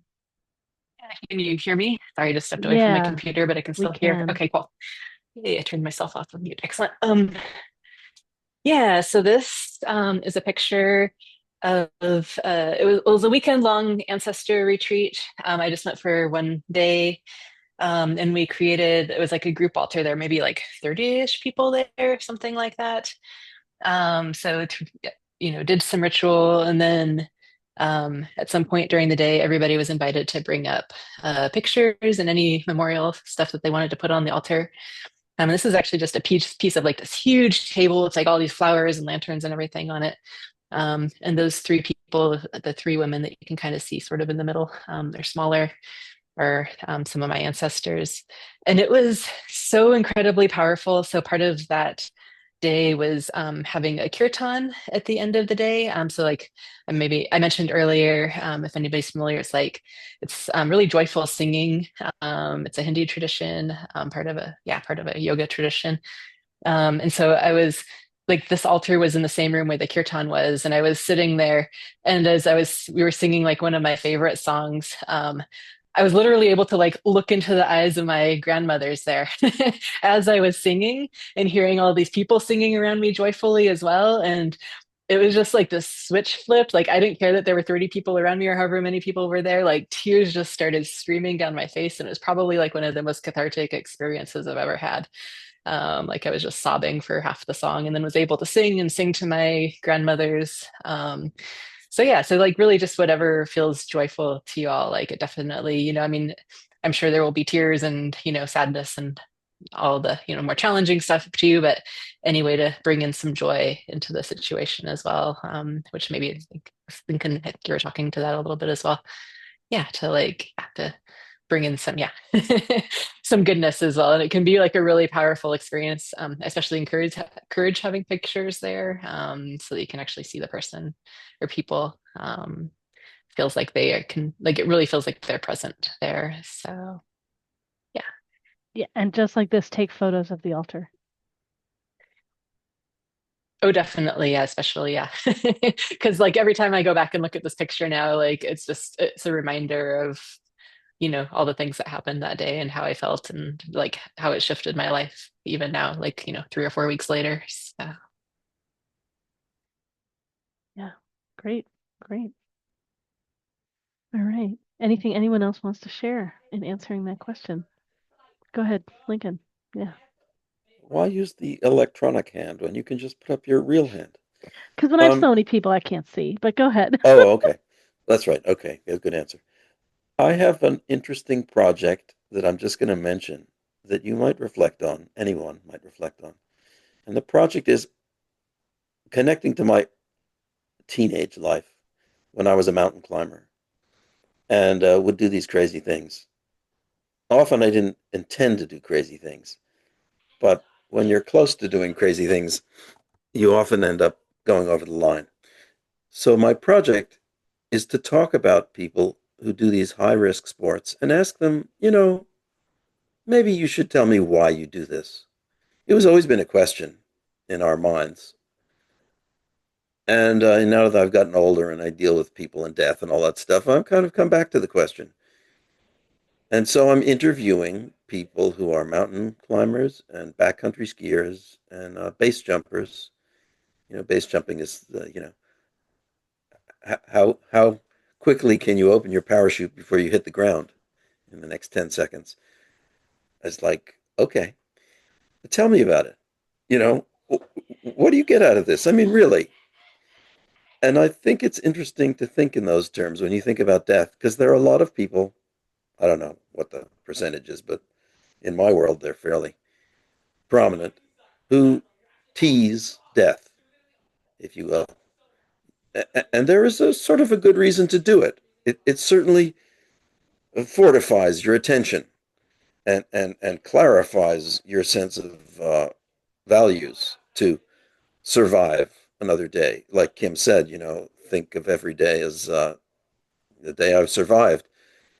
And if you have trouble remembering that, I'm not saying you should, but you could do some risky things to remind you. That's someone, everyone has to make that own decision. But, I tell myself that every time I go driving. I mean, people texting on their phones and wandering around the road in their, 5-ton vehicles going at 60 miles an hour. It's like the whole thing is sort of suicidal. So I'm just saying, think about how you risk your life on a daily basis. And, you know, on the one hand, it makes you feel like you lock yourself up in a protective cage. And on the other hand, it makes you want to kind of walk a tightrope across Niagara Falls. So, like, just to think about it, it's part of the life death cycle, and you have some latitude in how dramatically you engage it. So somebody's died. Um, okay. Well, the question is not really how did they die, it's how did they live? And what can you teach them and what can they teach you? And like I say, it's a big topic. Not to be overwhelmed just with grief. Grief is not the end of the story. You know, I don't even like the idea of burial. It's like they're not buried. They're still here in some ways, in many ways. Um, like my parents died, we cremated them and went out in a boat and scattered their ashes in the Long Island Sound. So that every time my mother I buried in a public garden, rose garden. I'm sure it was illegal, but right, whatever. Um, uh, so that I want to feel the vitality in these situations. So that's kind of here or there, but my ideas. That's great. Thank you, Lincoln. Shannon. Is it okay if I share like a more general thing that just popped into my head, not directly about this question? Sure, yeah. Okay. So I guess like just one thing in general about like, taking care of ourselves. Well, I think in general, but especially during the holidays. And this is something that, like actually if you've done any authentic relating with Laureli or anybody else, you might have already heard this. But honoring yourself and your own needs, just like an example of this is I was feeling hungry and like not quite as focused on what was going on here because I was really hungry and I really needed a snack. And so like instead of part of myself was like, I was giving myself a hard time, like, oh, it's not like professional to eat while, talking on a panel or whatever. But, I just went and took 5 minutes to go cut up an apple and eat that here. And, like I actually feel like I'm able to be more present now because I took that time for myself. So yes, I think, I think in general, it's easy to overlook what we need and think that it's not as important as what everybody expects it from us. But also, I think it's makes it easier to actually like show up and be present when we take care of ourselves in that way. So, Yeah, I think self-care definitely has us be more in our power. Yes. yeah. And I'll add to that, that is a really beautiful thing to model for other people. I think my first authentic relating, Laureli and I did that years and years ago. That was my first. And I was just like, wow, how refreshing to be just authentic and say what you feel. And in grief, right? And at this holiday, and there's going to be all this grief, it's just be real. Really, really just be authentic with how you feel. And it's okay to not feel anything and be neutral too. And I just think a part of what could come up here in this situation, any kind of family situation, there may be some people that are so uncomfortable with this, they don't want to be with it. And it might be important for the people that really do want to do this to take some time to go off by themselves and to have a chance to do this together. And find a way that the other people that don't want to do it have something else they can do. Yeah. It's Well, actually the very first stage of grief that makes you numb, the denial. And that is normal because it's your brain's defensive mechanism to not explode. Um, it's normal. It's totally okay to I'm okay. It's okay. I don't want to do it. I don't want to think about it. I don't want to talk about it. It's not necessarily it's not happening. It's the I refuse to deal with it. Still denial. Just in a different shape of it. And it's normal. That's how it starts.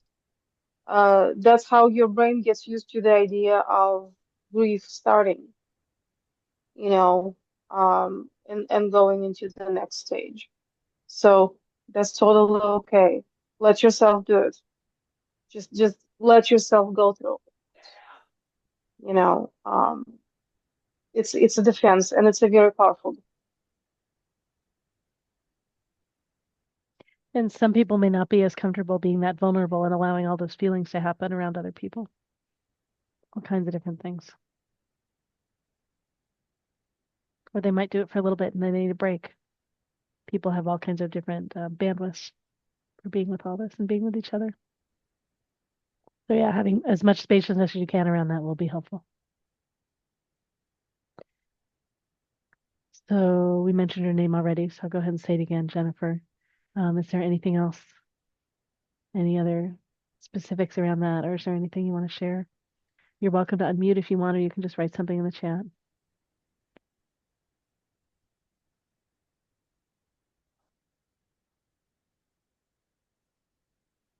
Maybe I'll just say too, I noticed that Jennifer was here earlier when I was getting ready for the event, and I haven't seen Jennifer in so long. I wasn't sure if it was her first, but it is.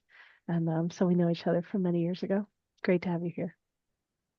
You might have popped into something else recently too. I hadn't noticed. But yeah, it's great to have you. Great. Glad you enjoyed our answers. All right. All right. Yeah. So anything else that's coming up about this theme, how to be in your power and not shut down during the holidays, how to be in your power in general. If anyone else has a question, we would love to answer your question.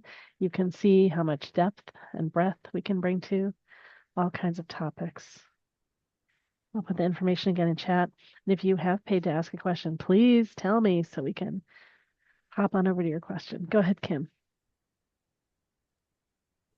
One of the things I found fascinating after I did my empath course, I started recognizing people don't know how to set boundaries. And so I created an online course for boundaries for the highly sensitive person, because it's usually the highly sensitive empaths that won't set boundaries. It's the other people that have no problem setting boundaries. And I just want to say in general, one of the things as I was like putting that together in a tangible format, what I got was that when we say, I didn't like this, and this is what I would prefer, right? Always say like what else you would like.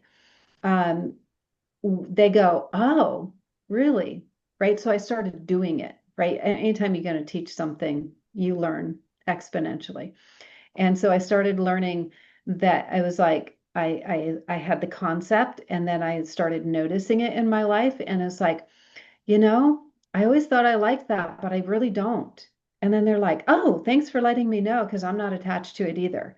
It was like this is a very simple, basic example, but people just don't know how you feel, what you want, what you like, what you don't like.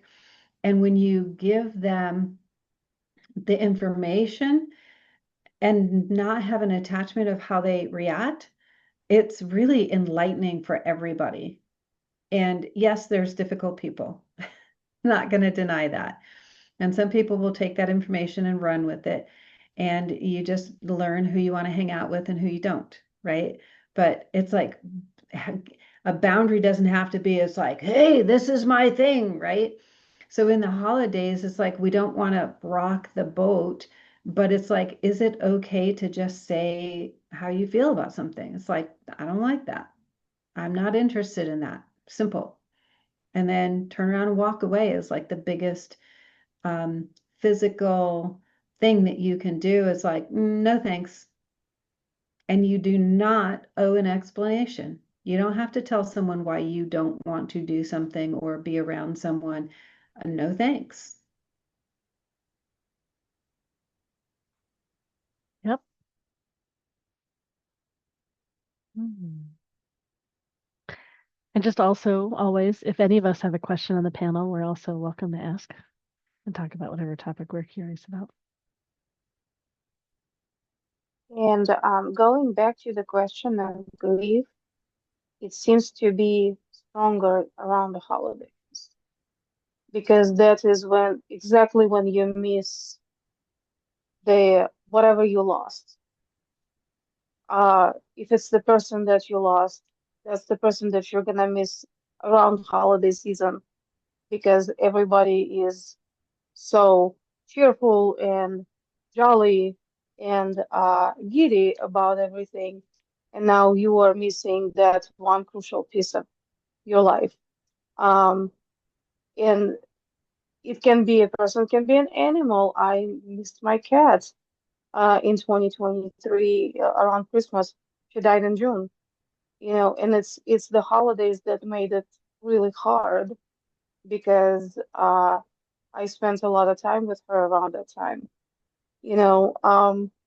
So it almost feels like holidays like illuminate your grief.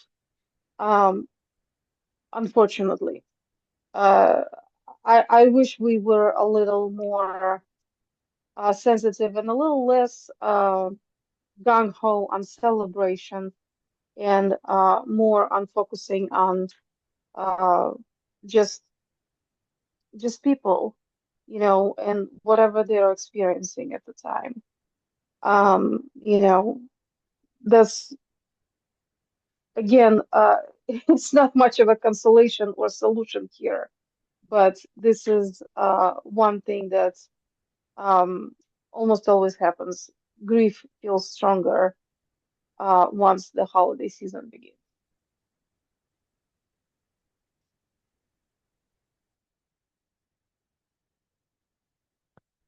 Well, I know, Lincoln, you wanted to talk at some point about cards. Did you want to bring that up now? Yeah, but I don't know about cards. It's not my. I thought everybody else would know more about cards than I did. It's just I sometimes use, I mean, as a therapist, I do a lot of listening. And some therapists, I do a lot of mirroring, and I try to use symbols, and I try to encourage people to explore their feelings and their situations and their understandings. And so I find cards are often useful, but because I don't make myself a card reader, I feel a little, I sort of I hesitate because cards are they're so dramatic. Uh, they're almost, what would be the word? Oh, they're spectacular. At least I think they are. And they're meant to be strong symbols. So I sometimes hesitate to pull a card out to say, this I don't want to lay this on you, but let's see what the cards show. Because the cards are also very vague and very adaptive and very broad.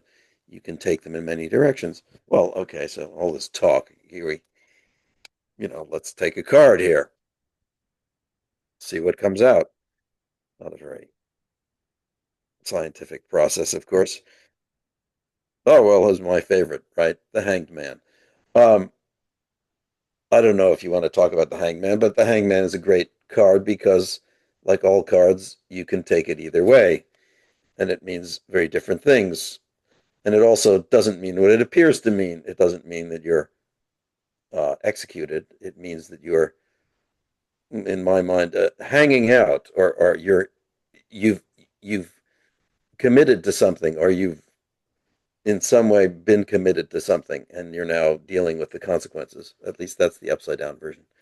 And so, I can take that in many directions with a client.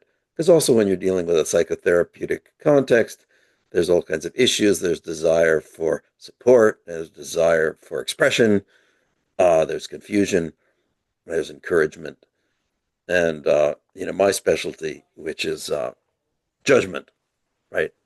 They pay me, so I'm supposed to say something.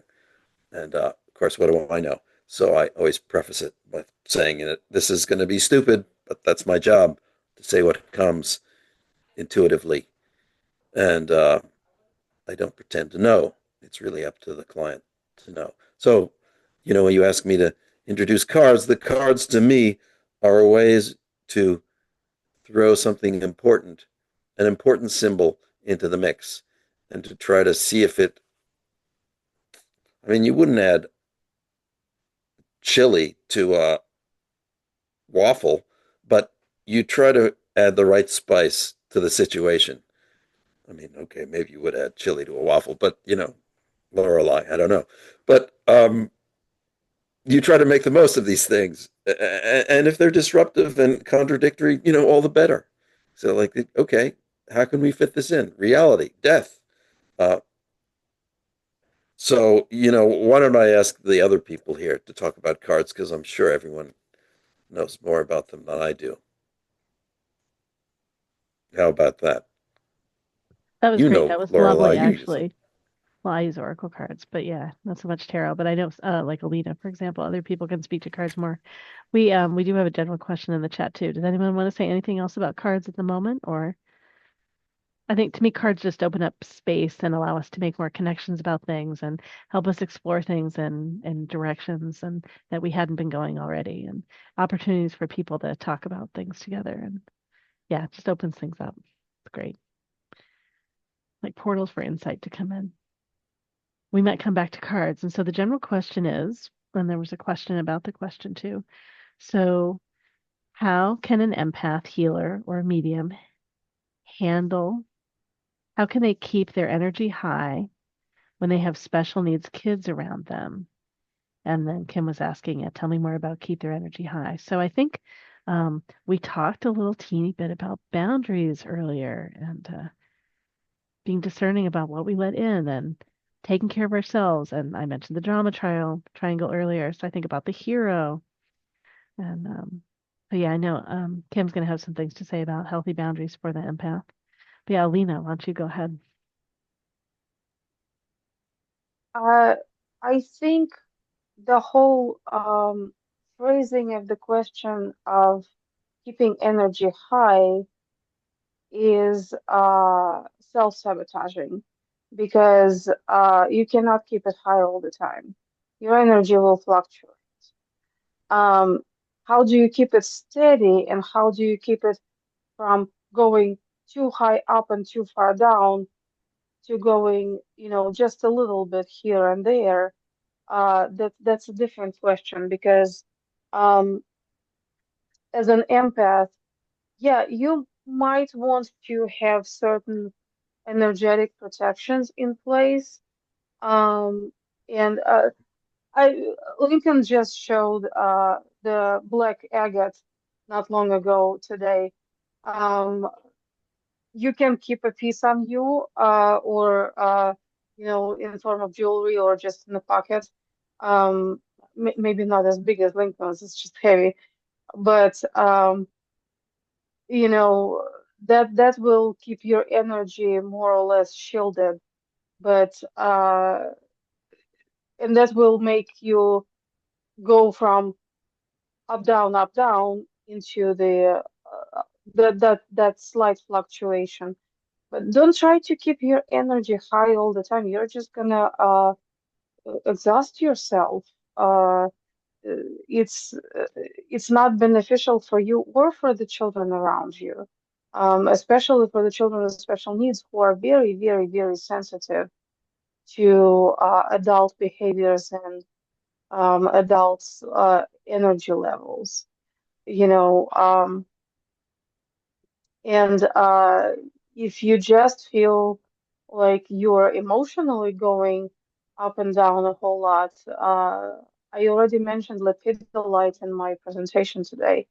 That is one stone to work with to just keep your emotions from taking over you and to creating this even field of emotional support for you.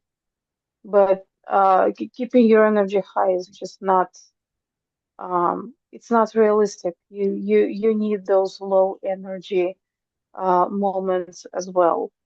But while in the presence of special needs children, you may want to just have something that evens you rather than puts you too high up or too far down.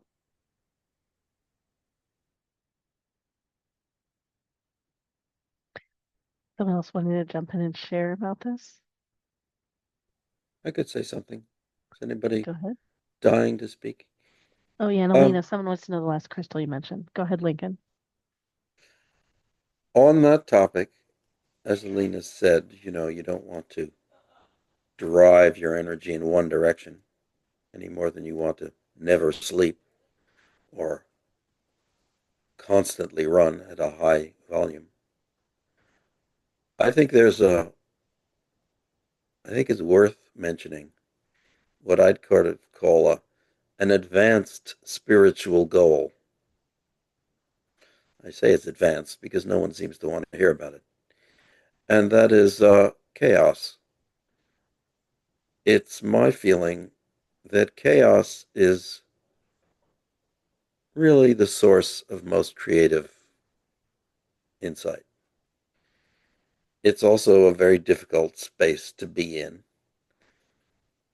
And it is in conflict with the idea of keeping your energy high. I mean, chaos is the antithesis of balance, I would say. And my business is called mindstrengthbalance.com, in case you care. So balance is central to my work, but so is chaos. And I mention it because I think it's very important to be creative. If you're not creative, I'm not sure you're entirely alive. And creativity seems to involve a certain connection with chaos and I guess a certain amount of imbalance. I mean, it's a hard thing to say because obviously imbalance can be dangerous. And, you know, our whole metabolism is based on balance. So is our society and our mental health. But creativity involves a certain amount of chaos. And I mentioned people who are like high risk sports. They're definitely people who are engaging in a certain amount of chaos. So I think it's important, in contrast to the question of how to keep your energy high. So imagine that you were, to get to the high risk sports person, one of these kayakers who likes to go over waterfalls or through, you know, class 5 rapids. These are people who engage with a lot of chaos, and they do it. I'm not exactly sure why, but I'm interested to know. Partly because of the connection it gives them to life and the survival, and I don't know what. But if you took it away from them, they would feel at a loss and they would want to regain it. So I would say, in addition to trying to keep your energy high, which is, as Alina says, appropriate at certain times. I think you should balance it by unbalancing or allowing a certain amount of chaos. Death, as we talked about, is certainly a chaotic force. But it's a question of can you integrate chaos in your life? Can you integrate other people's opinions? Can you integrate other people's attitudes, cultures, um, thoughts? And the result of dealing with chaos is it's difficult and it is exhausting and it creates errors and mistakes. And all of these things are good because they are mind expanding and soul expanding. So that's my balancing input on the idea of keeping your energy high for what it's worth. That's great. Thank you, Lincoln. We've got Kim and then Shannon. I'm going to put in the chat my definition of balance in my ebook. Hopefully it will go. There we go. It's not about doing everything equally or following a strict schedule. It's about paying attention to the different areas of your life, work, family, health, personal growth, and choosing where to put your time and energy with intention. True balance means knowing when to say yes and when to say no. Back to boundaries, right? So it's a continual change. So you're never ever going to get into balance. And this is why I wrote a book about the balance wheel. It's like, you're never going to get into balance and stay. It's just not going to happen. There's way too much change in life, but we can recognize why we're so angry and acting out and being passive aggressive even when we are looking at like what's impacting this imbalance and bringing up these emotions. As something that Meg and I teach in our reparenting classes is that adults are regulating and helping to co-regulate their children until about age 10. And when you have special needs, it could go way on into the 10s, 20s, 30s, right? And so there's adults that they just don't know how to self-regulate. And so when I'm seeing someone that's needing help regulating, then I will, if you guys want to do this right now, just feel this and see what happens. Hold on just a second. We have 4 chambers in our heart. So in the back, where they come together, put your attention there. How does your body feel differently? You might feel more grounded, and just really put your attention there. When a special needs person or anybody, I had a special needs son, and I would just ask him, can you feel your feet? You can put your attention on your feet or your finger. Can you feel your feet on the floor? Can you feel your butt in the chair? And so you can change your intention of what you're feeling and sensing in your body. And when you go to that heart space and slow down your talking, it helps them regulate just sitting next to them. So that is a tool that I teach people also. And then model resting and model naming how you feel. I'm really tired. I think there's too many people here, or I need some time alone. And when you speak that out loud and model it for yourself, it can help you help them. I hope that helps and kind of answers some of the question. Great. Thank you. Shannon has something to share.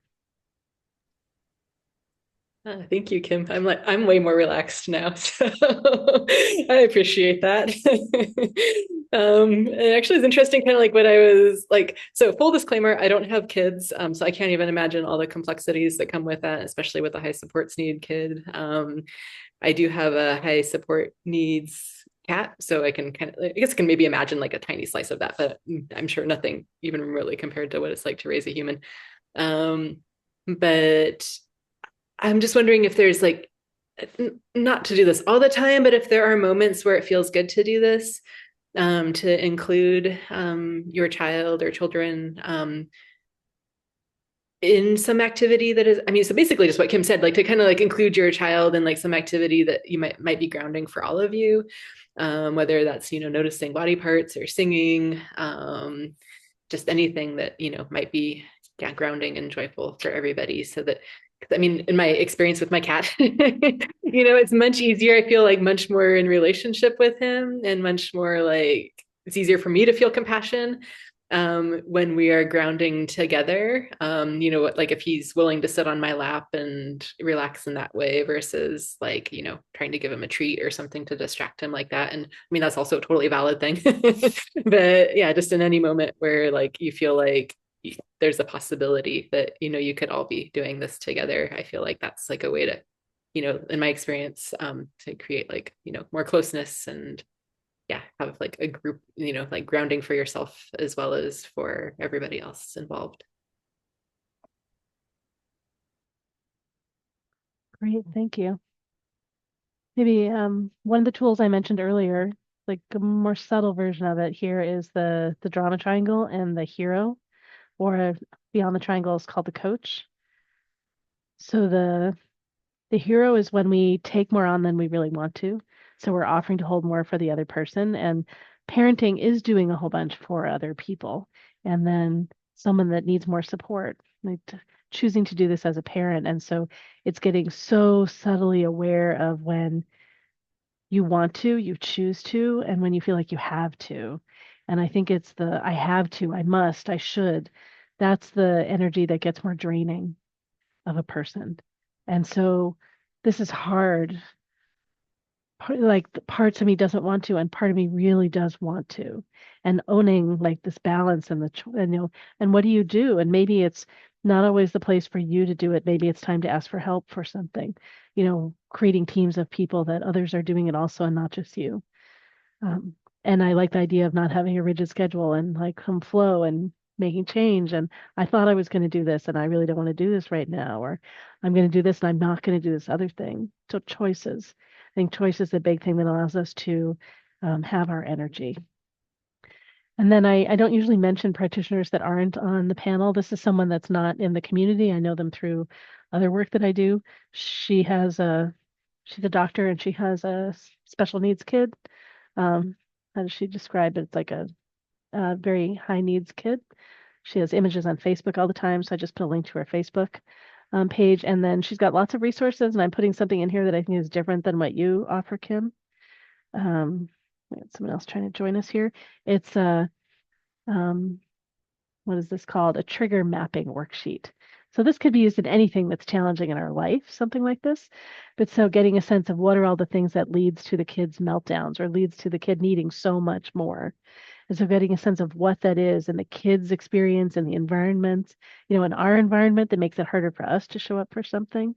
And so understanding that context better so that we can do things that keep the needs from being so high.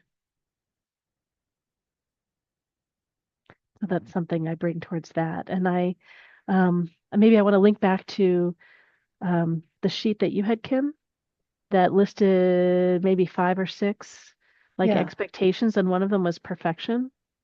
Mm-hmm. So hearing Yeah. this question, that's one of the things that arises for me too, is there some way that you expect yourself to reach a higher standard than you judge that you do? And so it could be that the standard you're holding is too high, and it could be that your harsh judgment of yourself is too harsh. And so simply having that kind of judgment in there and the expectation can lead to a draining of one's energy. Yeah. So looking to see how much more gentle and loving you can be of you in this journey and appreciative of you in this journey. And I would imagine that having a kid that has a lot of support needs, there's just so much grief that's part of that journey too. So are you staying fresh and current with flowing through those kinds of feelings? You know, and really celebrating the joy of who this kid is and what they bring. I'll say one more thing is like have something that you enjoy doing. Focus on what you're creating. Because if you don't fill your own cup, nobody else is going to. And it is imperative to keep that up. I kept telling myself they're only going to be here till, 18 or 20 years old. They're not going to be here forever. But boy, I'll tell you, the higher needs one, you just don't know. You just don't know. And um, all of those, special needs, they're different at different levels. And it's hard. So you've got to take care of yourself and have something that fills your cup so that you can keep giving. And Kim, I'm just thinking about your work again too, because some of my work is related to some aspects of your work. Thinking about for the person that asked the question, how your needs were met as a child and what it was like for Mhm. your caregivers. And are there any things that you needed or didn't get met, your needs didn't get met, or just any of the things around that and unpacking all that stuff? So in terms Yes. of Kim, your work of the reparenting of oneself, like I think of them as personas but looking to see how any of that might be left in there. Yeah. And the reparenting is like giving ourselves what we didn't get. So if you're continually feeling not heard, can you give yourself places to be heard? Can you go to open mic night and read some poetry? Can you have a listening partner that just listens to you? Just that as an example. Um, you've got to be able to give yourself what you didn't have. And if any inner child parts come up, again, they want to be seen, heard, and acknowledged. If they got injured when they were little and the parents like, you're fine, you're a big girl, you're a big boy, get up, keep going, you're strong, right? You can deal with this. It's like they're not holding space for any feelings, not even letting you have time to acknowledge those feelings. And so now you can go back and acknowledge, yeah, that was hard, and listen, see, and hear and acknowledge. And the special needs kids, they need it too. I've seen him from my son was pretty high functioning. Um, and boy, did he have a memory like was crazy. Like I could say one thing and he could tell me verbatim 5 years later exactly what I said and when I said it. And I was like, whoa. And so he remembered everything and yet he couldn't do basic things or refused to do basic things. It's really hard, but they all want to be seen, heard, and acknowledged. So acknowledging what they're might be feeling, helping them name the feelings is helpful. Great, great. All right, well, we're coming to a close for the event. Just practitioners, is there anything else about the topic that you want to have shared that you don't want to look back and, I wanted to share that, I didn't share that. Is there anything else like that left before we finish? Go ahead, Jenny. Something that I've been thinking about as we've been talking is a couple of things. First of all, years ago, I took a class by a woman who her name is Jenny John, Jeni, and then Dahn. And it was a class where she gave us all a cardboard heart box. And on the inside, she had some little special things like in a Cracker Jack box where you go in and you get the little treat out. But anyway, our assignment was, or her concept was that if we break a leg or if we get a cut or something, we put a bandage on it and we let it heal. And so this was the heart workshop where we got to, put all kinds of cool stuff around the box and seal it shut. And just the intention of it was, this is my sacred private space. I got really hurt, or, maybe in the holidays sometime, it could have been once, it could have been multiple times. And just giving yourself that gift of something where it's just you. You could even have someone, a friend or something, witness that with you, but it's really, to just allow it to heal. And then eventually she said, hey, when you're all ready, when your heart feels that it's healed on this particular topic, open the box. And I think I had my box for maybe a year before I opened it, but I just knew when to open it. It was gorgeous. It had glitter on the outside and all this stuff, but it was a boundary. And it was a very sacred boundary that I got to set for myself with a physical object. And I set a precedent for myself of I matter, my heart matters. And that was really cool. The other thing I want to say is sometimes if it's appropriate and the right situation, bringing someone with you that's an ally, a friend, another family member, or something to an event is so profound. you don't even have to talk much to that person all night. Maybe they just walk around with you or something and they're witnessing things. I've done that before. And the conversation afterwards where somebody would say to me, Jenny, that person was really psychically attacking you. Did you feel that in your body? Did you notice that? I was like, oh, thank you. I was so drained all of a sudden. I didn't know where it came from, whatever. And so sometimes having a partner like that, just anybody that you feel comfortable with at an event, can really be honoring for yourself. And it's all about that sacred space, energetic boundary, and just having physical world tangible things in addition to, setting an intention or saying a prayer or something that you have boundaries around you. But just like the box I told you about, or having somebody come with you, is a reminder in the physical 3D world during a time of the holidays, which has a very strong 3D element to it, can be very helpful. Great, great. Thank you for sharing that. Yeah, anyone else? Anything else you want to make sure that you mentioned tonight?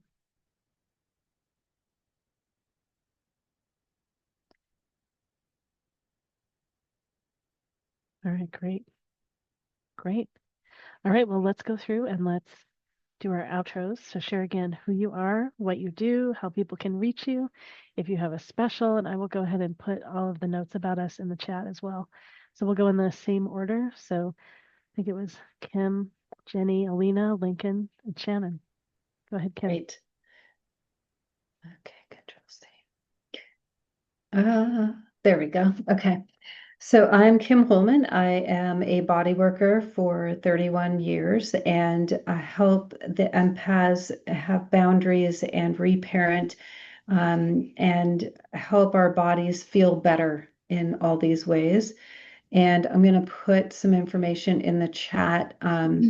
If you are here tonight and are interested in my ebook, The Balance Without Burnout, email me and let me know that you are here, and I will send that to you. And I also have the Boundaries for Highly Sensitive Persons, an empath course, and then coming up soon, Balance from the Inside Out, wellness tools to support your reparenting journey. All of these help with relationships. Everything I do is about helping you have good relationship with yourself, good communication skills and awareness and self-regulation skills and tools, so that your relationship with others are impacted in a beautiful way. Great. Thanks so much, Kim. And did you say what your website was so that it's in the audio video? It's kimholman.com. HOLMAN. Great. All right, Jenny. Hi there, I'm Jenny Capella, Miracles with Jenny, and my site is miracleswithjenny.com. And I provide people with assistance intuitively as well as with practical tools when they're going through some kind of change, a transition, a crisis of some sort. And sometimes it's just really helpful to have another person just sit and be with you. I had a client recently, who was laid off, and three sessions into a 12-session package, she still could barely talk. There was no conversation about wanting to do the resume or LinkedIn optimization or any of that. So just if you need somebody to listen and not insert the advice and insert the coaching, just sit with you and be a presence. I love doing that, and I would be honored to do that. And again, I'm miracleswithjenny.com. Thanks, Jenny. Next, we have Alina. My name is Alina, and typically I go by Subtle Matters. And to reading an astrological oracle, and for some reason it's showing my internet connection is unstable. That's okay. We'll get to it. And reading astrological oracle, and then learning the structured art therapy form, and learning astrology, horary astrology. So I can be probably reached at subtle.matters@outlook.com by email, and my website is bio.site/subtle.matters. And any questions, anything you want to ask, anything you want to add, anything you feel like discussing, please let me know. I'll figure something out. I am busy. I do have a full-time job, but I learned that I don't find time, I make time. So I'll make time for myself and I'll make time for you. Thank you so much, Alina. And Lincoln. My name is Lincoln Stoller. I live in Canada right now, and I'm a therapist. And one of my, no, my approach, to simplify it, is to encourage people to think clearly and to feel deeply and to balance their metabolism, which includes their nervous system. And my latest book, I read a lot of books, is called Operating Manual for Enlightenment, which just talks about those three basic things: your thought process, your feelings, your emotions, and your metabolism. So if you write me, and I put my email address here, I'll send you a ebook copy of this for free. You can get it on Amazon and all that stuff. But it's called Operating Manual for Enlightenment. And my name is Lincoln Stoller. And in the chat, it's LS. This is my email, ls@mindstrengthbalance.com. So if you write me, or even if you write Laureli, or somehow it gets to me, I'll get it to you. Thank you so much, Lincoln and Shannon. Hey, I'm Shannon. So Shannon. So my website is heartwoodintuitivehealing.com. That's HEARTWOOD, like the center of a tree. And I do ancestral lineage healing and intuitive readings. And I'm really grateful to have been here tonight. I really enjoyed this. And yeah, I'm glad to be here with y'all. Thank you, Shannon. And I'm Laureli Shimayo. I'm an intuitive eye reader, body psychology coach, and matchmaker. I'm grateful to bring in this panel more of the body psychology part of my work into what I do. It's here all the time, and it's really nice to have so much focus on it. I miss this, so maybe we'll do some other themes that move us in this direction. It's part of what we do here at MeWe Fairs. You can find out more about me and my work at intuitiveeyereading.com. If you want to go back and see a little bit more of the body psychology, although I don't really have it posted anywhere, thrive-wise.com, which is in my email address. And you can find out all about the MeWe Fairs events at mewefairs.com, MEWEFAIRS.com. And I do have a drop-in intuition and coaching group that meets 8 to 12 times a month. I'm available for whatever it is you'd like to work on, explore. It might be your purpose, it might be career stuff, it might be relationship or dating. And you share that space with other people that are interested in exploring. You can find the list of the upcoming events at jointhefair.com or joinmeweonline.com. They both point to the online events list at the MeWe Fairs website. And we meet in this Zoom room. I integrated that with MeWe Fairs. So that's an opportunity. The first one's by donation, and then there's a drop-in price and also a monthly price. And you can come to that and also come to our MeWe Fairs practice circles. Speaking of which, there happens to be a MeWe Fairs practice circle tomorrow at 5 p.m. Pacific time that some of us will be at. It's been lovely being with you tonight. Thank you so much for bringing your interest and your presence and your questions. And thank you, panelists, for bringing your presence and your ideas and your resources. And it's great to do this all together. Thank you so much, everyone.